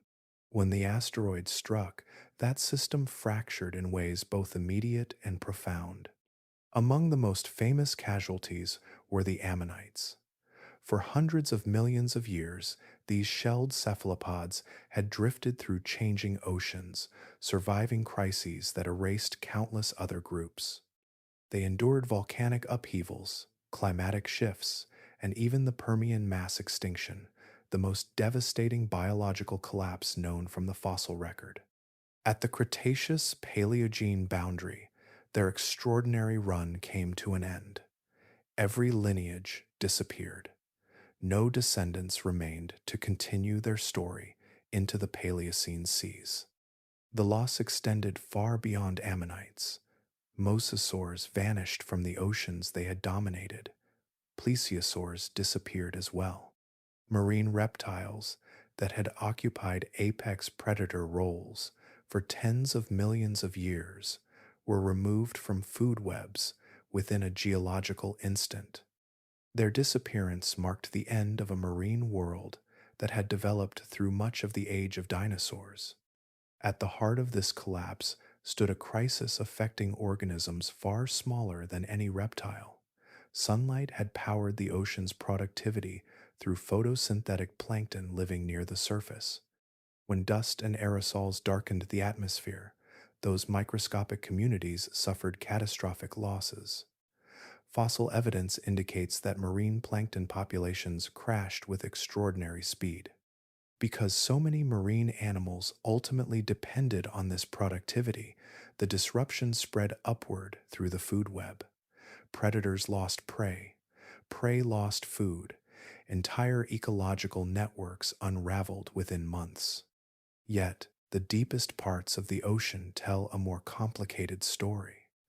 On the seafloor lived communities largely separated from events occurring at the surface. Many benthic foraminifera, tiny organisms inhabiting deep marine sediments, survived at surprisingly high rates. Research suggests that roughly 90% of species persisted through the extinction interval. Their food came largely from detritus drifting downward through the water column, allowing them to remain buffered from the abrupt collapse that devastated surface ecosystems. This contrast reveals how strongly physical separation shaped survival. Conditions near the surface changed rapidly and dramatically. Deep ocean habitats experienced those effects in a filtered form. The seafloor functioned as a refuge where certain lineages endured while many organisms above them vanished. As millions of years passed, marine ecosystems regained complexity. Vacant ecological roles did not remain empty. New groups expanded into opportunities left behind by extinct lineages. Different predators emerged, different prey communities developed. Food webs reorganized around survivors whose ancestors had endured the catastrophe. The oceans that entered the Paleocene therefore carried both continuity and transformation. Water still covered most of Earth, currents still circulated nutrients, and life still flourished across vast distances. Yet, the structure of marine ecosystems had been fundamentally rewritten. The seas of the modern world trace their origins to that rebuilding process, assembled from survivors whose persistence carried life through one of the most consequential transitions in Earth's history. A farmyard can seem like an unlikely place to search for echoes of one of Earth's greatest catastrophes. Yet among scratching feet, scattered seeds, and familiar calls lies a lineage whose roots extend deep into the aftermath of the Cretaceous Paleogene extinction. Hidden within one of the most common animals on the planet is a record of survival reaching back more than 66 million years. The domestic chicken belongs to a branch of birds known as Galloanseri, a group that includes chickens, ducks, geese, and several related lineages. Genetic studies consistently place this branch among the earliest divergences within the great expansion of modern birds that followed the extinction event. While countless bird groups evolved specialized forms and lifestyles during the millions of years that followed, the ancestors of chickens retained many characteristics associated with the earliest surviving bird populations. Researchers comparing modern bird genomes have discovered that the Galloanseri lineage preserves a remarkably conservative evolutionary history in several key structural features. This does not mean chickens are unchanged fossils walking through the modern world. Evolution has continued to shape them, just as it has shaped every living species. What it does suggest is that portions of their biological blueprint remain closer to the ancestral condition than those of many later diverging bird groups. That observation gives the chicken an unusual significance. Its genome carries information inherited through an uninterrupted chain of ancestors, stretching back to some of the earliest successful survivors of the extinction. Across millions of generations, that lineage endured climatic shifts, continental rearrangements, changing ecosystems, and the rise of entirely new communities of life. The continuity preserved within those genes offers a rare connection to a distant chapter of Earth's history. Behavior tells a similar story. Chickens spend much of their time searching the ground for seeds, grains, shoots, and other small food items. The movement appears ordinary, almost mundane. A quick peck, a scratch of the foot, another peck. Yet this style of foraging mirrors the ecological strategy believed to have favored survival in the dark years following the asteroid impact. Seeds remained available when many other food sources disappeared. Ground feeding provided access to those durable reserves at a moment when ecosystems were under immense stress. The significance of that behavior becomes clearer when viewed against the broader history of birds. Many modern lineages eventually specialized for soaring above oceans, diving beneath water, hunting prey in flight, or navigating dense forest canopies. The ancestors of chickens followed a different path. They remained closely tied to the ground, maintaining habits that had proven effective during a period when survival depended upon dependable and accessible food. Seen through that lens, a chicken becomes more than a familiar domestic animal. It represents one of the oldest surviving strategies carried forward from the extinction boundary. Its lineage emerged early in the rebuilding of the Paleocene world and persisted through every age that followed. Each peck at a seed reflects a pattern repeated across uncounted generations. The motion is simple, yet it links the present to a small population of birds that endured when nearly every other dinosaur lineage vanished.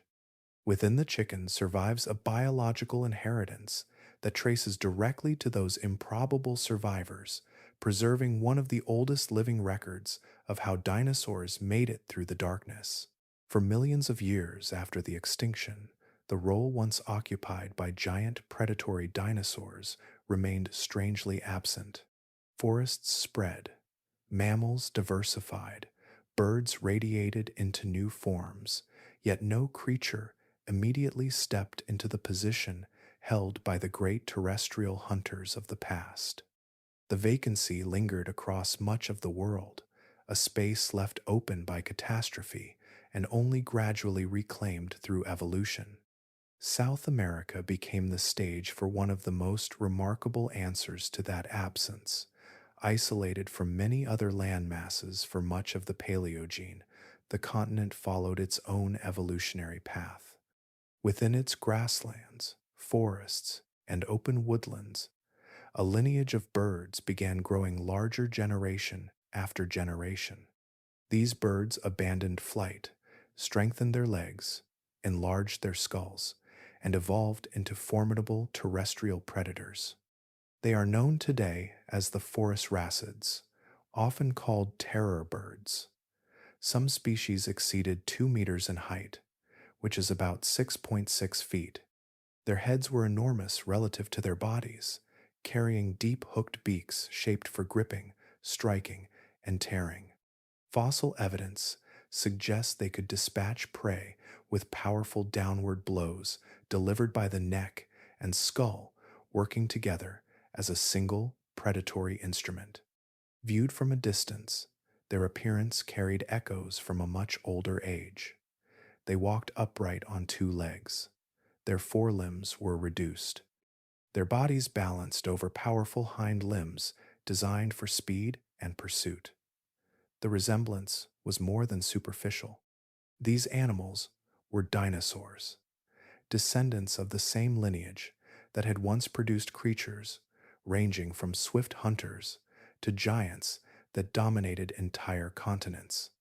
The resemblance extended beyond anatomy into ecology. Before the extinction, large theropod dinosaurs occupied the position of apex predator across many terrestrial ecosystems. Tens of millions of years later, forest racids filled a comparable role in South America.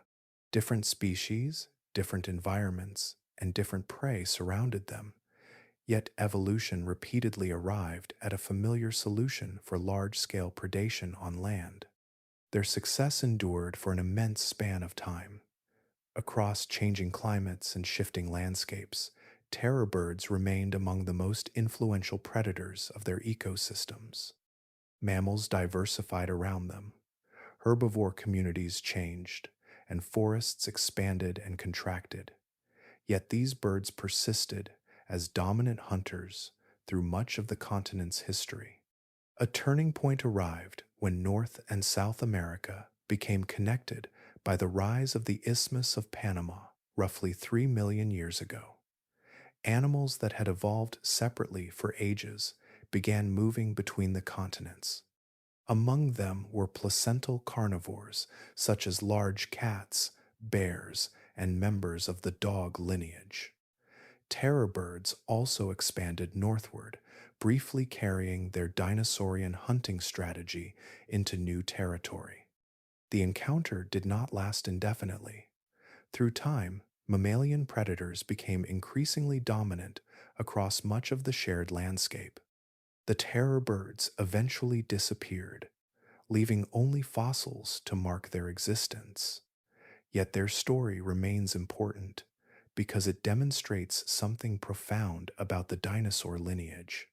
The extinction did not erase the evolutionary blueprint that had once produced great predators.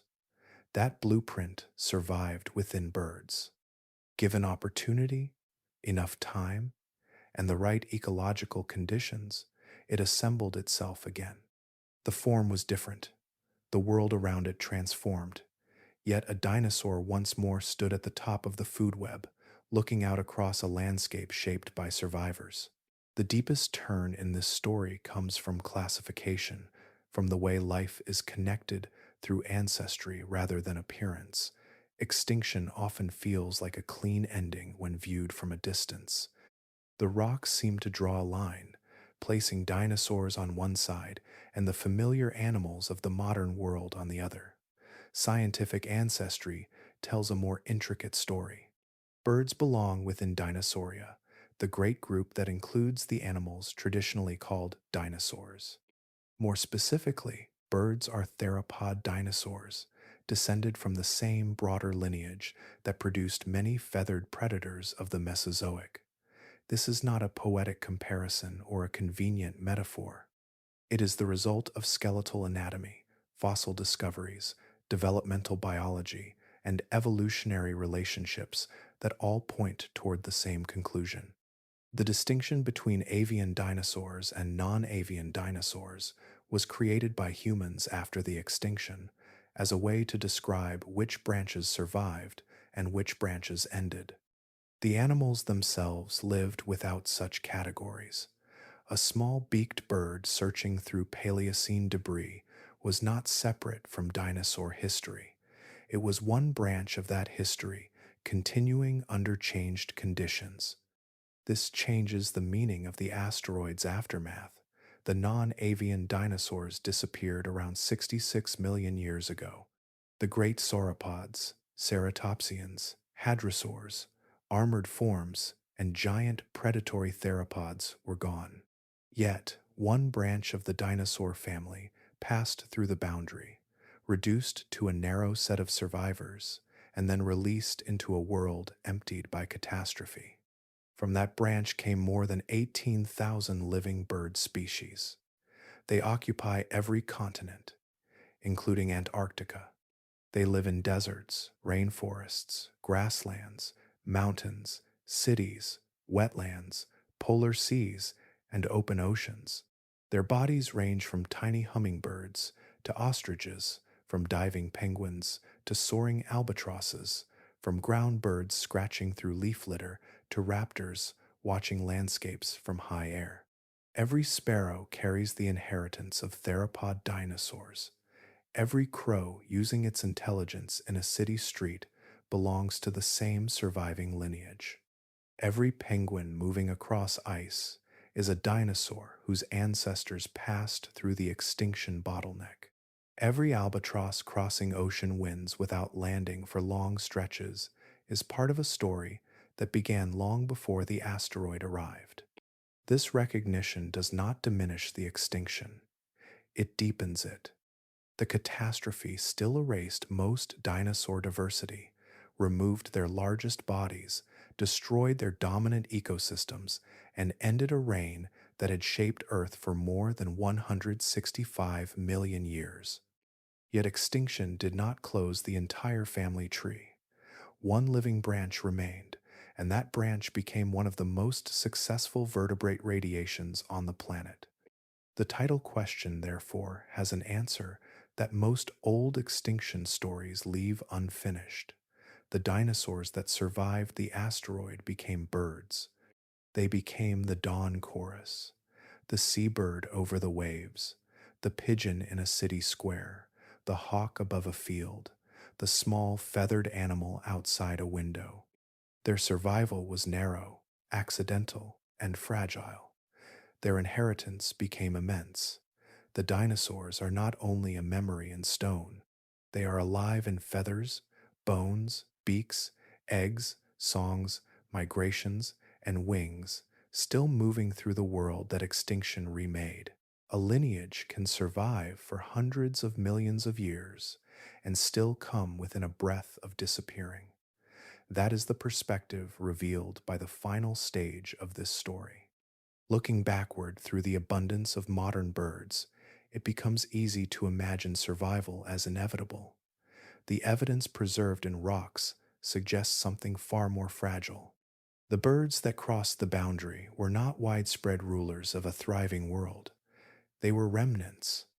Their populations had been shattered by famine, habitat collapse, climatic upheaval, and ecological disruption on a planetary scale. Across continents darkened by dust and smoke, survivors persisted in scattered pockets where conditions remained just sufficient for life to continue. No census exists from that distant time, yet paleontologists and evolutionary biologists agree on the severity of the bottleneck.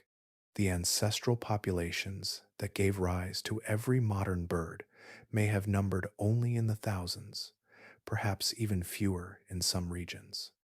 Each surviving group carried only a fraction of the genetic diversity that had once existed among Mesozoic birds.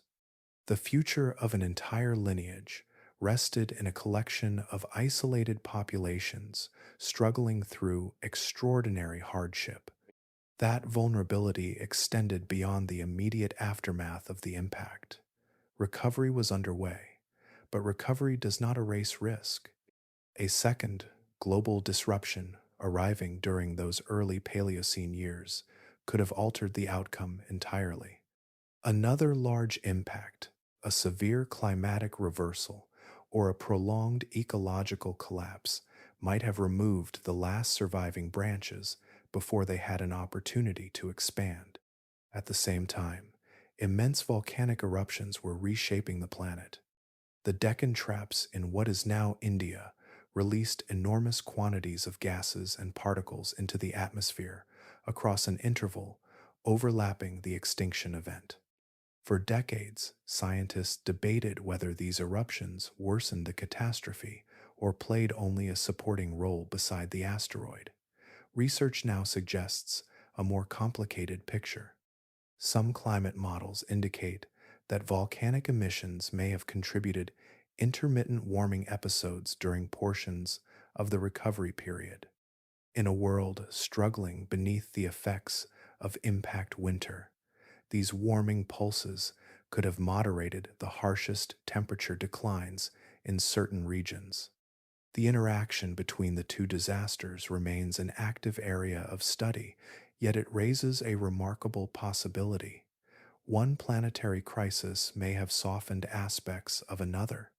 Even with that potential assistance, the margin separating survival from disappearance remained extraordinarily narrow. Every future branch of bird evolution depended upon a handful of populations enduring year after year until ecosystems regained stability. Forests had to return, food webs had to reconnect, breeding populations had to remain large enough to avoid vanishing through simple chance. Seen from the present, the scale of that contingency is difficult to grasp. More than 18,000 living bird species trace their ancestry through that bottleneck. Every migration across an ocean, every nest hidden in a forest, every flock crossing a continent, every penguin on Antarctic shores, every sparrow in a city park originates from those survivors. Their inheritance was never guaranteed.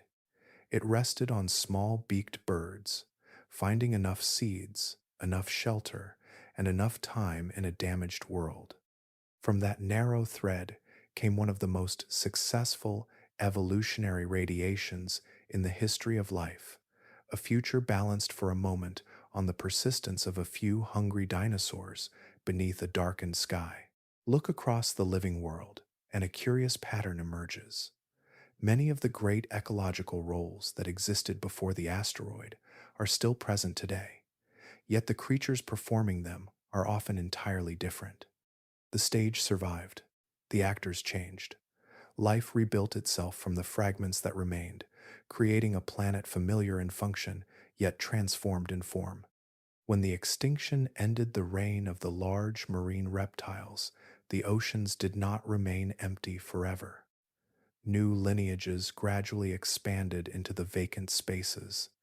Among the most extraordinary were the ancestors of whales, small terrestrial mammals that ventured into rivers during the Eocene and began a journey unlike any other in vertebrate history. Their descendants returned fully to the sea, evolving bodies shaped for open water and eventually producing blue whales, the largest animals known to have lived. In ecological terms, they occupied positions once held by mosasaurs, plesiosaurs, and other marine giants, yet they arrived through a completely different evolutionary pathway. A similar transformation unfolded in the skies. Pterosaurs had dominated aerial ecosystems for more than 160 million years. Their disappearance created opportunities that surviving birds gradually explored. Large eagles, hawks, condors, and other raptorial birds became the leading aerial predators of many regions. They hunted from the air, surveyed landscapes from great heights, and mastered atmospheric currents. Their wings, feathers, and skeletal design differed fundamentally from the pterosaurs that came before them, yet they solved many of the same ecological challenges. Across the continents, herbivores also followed new trajectories. During the age of dinosaurs, giant sauropods shaped vegetation on a scale difficult to imagine today. Entire forests responded to their feeding habits, movement patterns, and immense appetites. No modern animal truly matches their size. Elephants represent the closest ecological comparison in many environments, browsing, trampling vegetation, dispersing seeds, and altering landscapes through daily activity. Even so, the largest elephant remains far smaller than the greatest long-necked dinosaurs, whose influence once stretched across entire ecosystems. Among the survivors themselves, birds diversified with astonishing creativity. The small seed-eating ancestors that endured the catastrophe gave rise to forms occupying nearly every environment available on Earth. Raptors became hunters of mountain skies. Hummingbirds evolved into specialists capable of hovering beside flowers. Penguins transformed wings into flippers and entered the marine realm. Albatrosses mastered long-distance travel across open oceans, spending months above the waves. Shorebirds, parrots, woodpeckers, cranes, and thousands of others emerged from the same narrow bottleneck. None of these outcomes were visible in the difficult years immediately after the extinction. The survivors were concerned only with persistence, finding food, reproducing, and enduring another season. Evolution worked through countless generations, producing innovations one step at a time until entirely new ecosystems took shape. Seen from a deep time perspective, the world after the Cretaceous Paleogene extinction was never a restoration of what had been lost. Familiar ecological problems remained, but different lineages developed different answers. From those answers emerged the architecture of the modern biosphere, a living world assembled by survivors, including the dinosaurs that carried their lineage forward into every corner of the planet. Imagine a single moment carrying consequences so immense that its effects remain visible tens of millions of years later. Deep within the history of life, there exists such a moment, a narrow intersection of chance, circumstance, and survival from which the modern world eventually emerged. The farther one follows that thread backward, the more fragile it appears. The asteroid that struck at the end of the Cretaceous Paleogene extinction arrived at a particular place and time. Earth was rotating beneath it, continents occupied specific positions, Atmospheric conditions reflected the geology of that era. The impact occurred in a region rich in sulfur bearing rocks and carbonate sediments, materials that amplified the environmental consequences of the collision. Had the strike occurred elsewhere, the chain of events that followed might have unfolded differently. The darkness, cooling, and collapse of food webs that reshaped the biosphere were tied not only to the impact itself, but also to the characteristics of the ground that received it. Another contingency had begun millions of years before the asteroid appeared. Somewhere among small avian dinosaurs, evolutionary changes gradually produced toothless beaks suited to processing seeds. Those changes were not preparing their owners for a future catastrophe. They emerged through ordinary evolutionary processes, shaped by ecological pressures that had nothing to do with a collision from space. Even so, when ecosystems collapsed and durable seeds became one of the few reliable food sources, that inherited anatomy proved unusually valuable. A small shift in timing could have altered the outcome. If the transition toward efficient seed processing had occurred later, many lineages that eventually survived might never have existed when the catastrophe arrived. The bottleneck would have narrowed further, perhaps beyond recovery. Entire branches of evolutionary history rested upon adaptations that developed long before they became essential. The early Paleocene offered little certainty. Survivors were scattered across a damaged world. Populations were small, habitats fragmented, and ecological networks still rebuilding. During such periods, chance exerts unusual influence. A severe climatic reversal, another major impact, or a prolonged environmental disruption could have erased lineages already reduced to precarious numbers. Extinction often operates through accumulation, with one crisis leaving survivors vulnerable to the next. Viewed from this perspective, history resembles a sequence of branching pathways. At many intersections, alternative outcomes remained physically possible.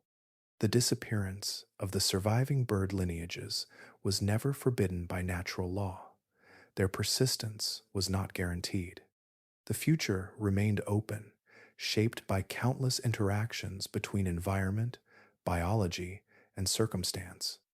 Those survivors eventually diversified into thousands of species, occupying every continent, crossing oceans, inhabiting forests, deserts, coastlines, mountains, and polar regions. Their success can appear inevitable when viewed from the present day. Looking backward reveals something different. The path leading here narrows repeatedly until it becomes difficult to see how it remained open at all. Every living bird, every ecosystem shaped by their descendants, and every observer capable of reconstructing this history exists along that slender chain of events. The thread held. From that fact emerged a world that might easily have been otherwise. A thin seam of clay runs through rocks on every continent, a boundary so narrow that a hand can cover it. Above it lies one world. Below it lies another. For decades, that boundary has been treated as a dividing line between the age of dinosaurs and everything that followed. The deeper this story is examined, the more complicated that division becomes. Extinction is often imagined as disappearance, a final ending beyond which nothing remains. In many cases, that description is accurate.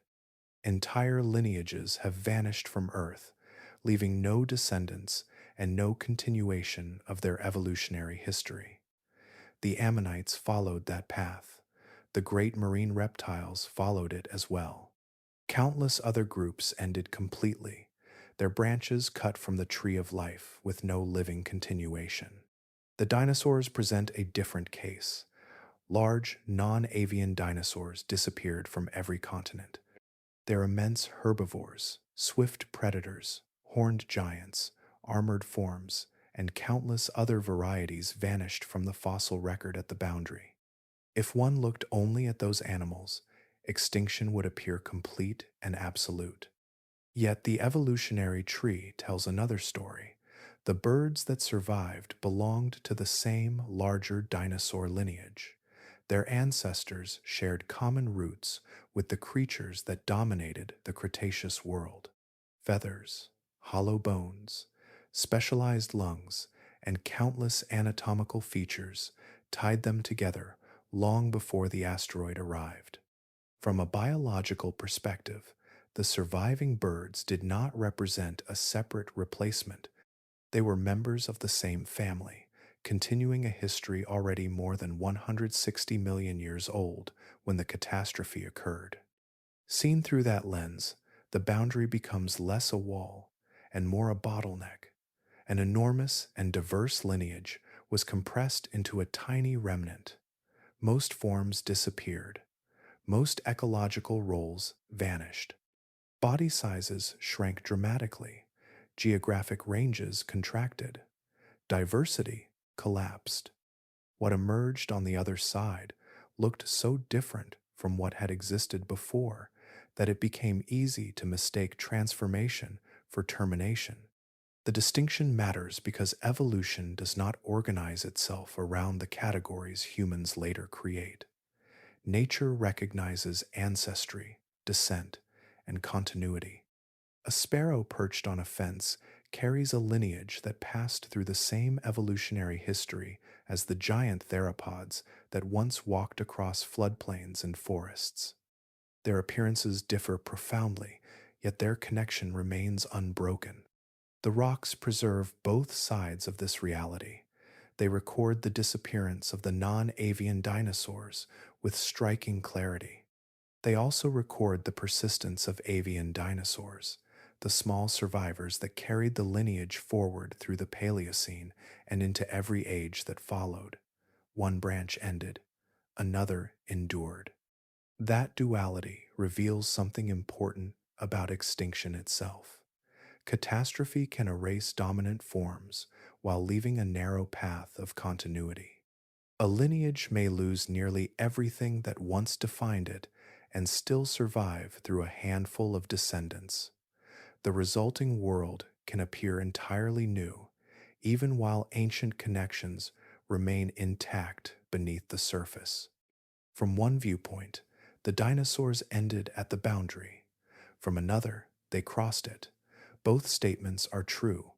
The difference depends upon where one stands on the family tree while looking across that thin layer of clay that separates two versions of Earth.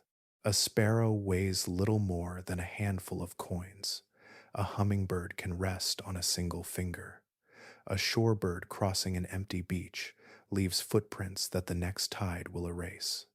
Looking at creatures like these, it is difficult to see the culmination of one of the longest survival stories in the history of life. Their scale disguises the magnitude of what they represent. Across the modern world, birds occupy a range unmatched by any other group of land vertebrates. More than 18,000 species live across every continent, including Antarctica. They dive into dark ocean waters, glide above mountain ranges, hunt across deserts, nest within rainforests, and spend months traveling across open seas. Their bodies vary from tiny nectar feeders to soaring scavengers with wings wider than a person is tall. Their success stretches across nearly every environment where a vertebrate can live. What makes that achievement striking is the path that led to it. For roughly 165 million years, the ancestors of modern birds existed alongside relatives that dominated the landscape. Giant herbivores reshaped vegetation. Massive predators stood at the top of food webs. The creatures that would eventually become modern birds occupied far smaller roles. They flew through forests, perched among branches, searched for seeds and insects, and lived in ecological spaces that attracted little attention compared with the giants surrounding them. When catastrophe arrived, those modest lifestyles became unexpectedly important. Small bodies required less food. Flexible diets created options when resources became scarce. The ability to move between habitats opened opportunities unavailable to larger animals. Characteristics that once seemed secondary became advantages in a transformed world. The pattern extends beyond this particular event. Throughout Earth's history, mass extinctions have repeatedly altered the balance of life. Groups that appeared secure often vanished when environmental conditions shifted beyond their limits. Other organisms, less prominent before the crisis, persisted through circumstances that favored resilience over dominance. Once recovery began, those survivors expanded into ecological opportunities left vacant by the losses around them. This recurring pattern does not diminish the grandeur of the animals that disappeared. The giant dinosaurs were among the most successful vertebrates ever to exist. Their reign lasted longer than the entire time span separating the asteroid impact from the present day. Their disappearance was extraordinary, yet survival operates according to different rules than prominence. Evolution does not preserve lineages because they are impressive. It preserves lineages that remain compatible with changing conditions. Birds embody that principle in a particularly vivid way. Their ancestors endured in the margins of a collapsing world, carrying traits that happened to match the demands of an environmental crisis. Given enough time, those survivors diversified into forms capable of occupying nearly every corner of the planet. The lineage that once scratched among fallen seeds eventually spread across oceans, ice sheets, forests, grasslands, cliffs, rivers, and cities. Viewed across the full arc of the story, the lesson is neither sentimental nor intentional. Nature offers no message, yet the record preserved in stone reveals a consistent reality. During moments when worlds are remade, survival often belongs to organisms that seem least likely to inherit the future. Again and again, history turns upon small lives that endure long enough for opportunity to arrive. Every ending in the history of life leaves something behind, even when the loss seems almost complete. The asteroid removed worlds of bodies, voices, movements, and relationships from Earth. It ended the reign of the great non-avian dinosaurs and erased ecosystems that had taken more than 165 million years to build. Yet life did what it has done after every catastrophe recorded in stone. It continued through whatever remained. The final non-avian dinosaurs likely disappeared during the long aftermath, after the first violence had passed and the deeper ecological collapse had taken hold. Some may have survived for months. A few populations may have lasted a year or two in isolated refuges where food persisted longer than elsewhere. Their endings were probably small, scattered, and unrecorded, carried by hunger through landscapes where the old food webs no longer functioned. In that same damaged world, the surviving birds endured by following older habits. They searched the ground for seeds. They used beaks shaped long before the catastrophe. They moved through debris, sparse vegetation, and recovering soils, taking energy wherever it could still be found. They did not know they were preserving the dinosaur lineage. They were living from one moment to the next, guided by instinct, hunger, shelter, and the ordinary pressures of survival. Gradually, the atmosphere cleared. Sunlight strengthened. Ferns spread first across disturbed ground, followed by flowering plants whose seeds had waded through the darkest interval. Insects returned with the plants. Forests rebuilt themselves in forms the Cretaceous world had never known. The planet did not reset to what it had been. It assembled a new living architecture from survivors. The birds remained within that rebuilding, reduced to a narrow ancestry, carrying only a fraction of the diversity their wider lineage once possessed. They began expanding. Within roughly 4 million years, major branches of modern birds had already begun separating. Within 10 million years, the foundations of many recognizable avian lineages were in place.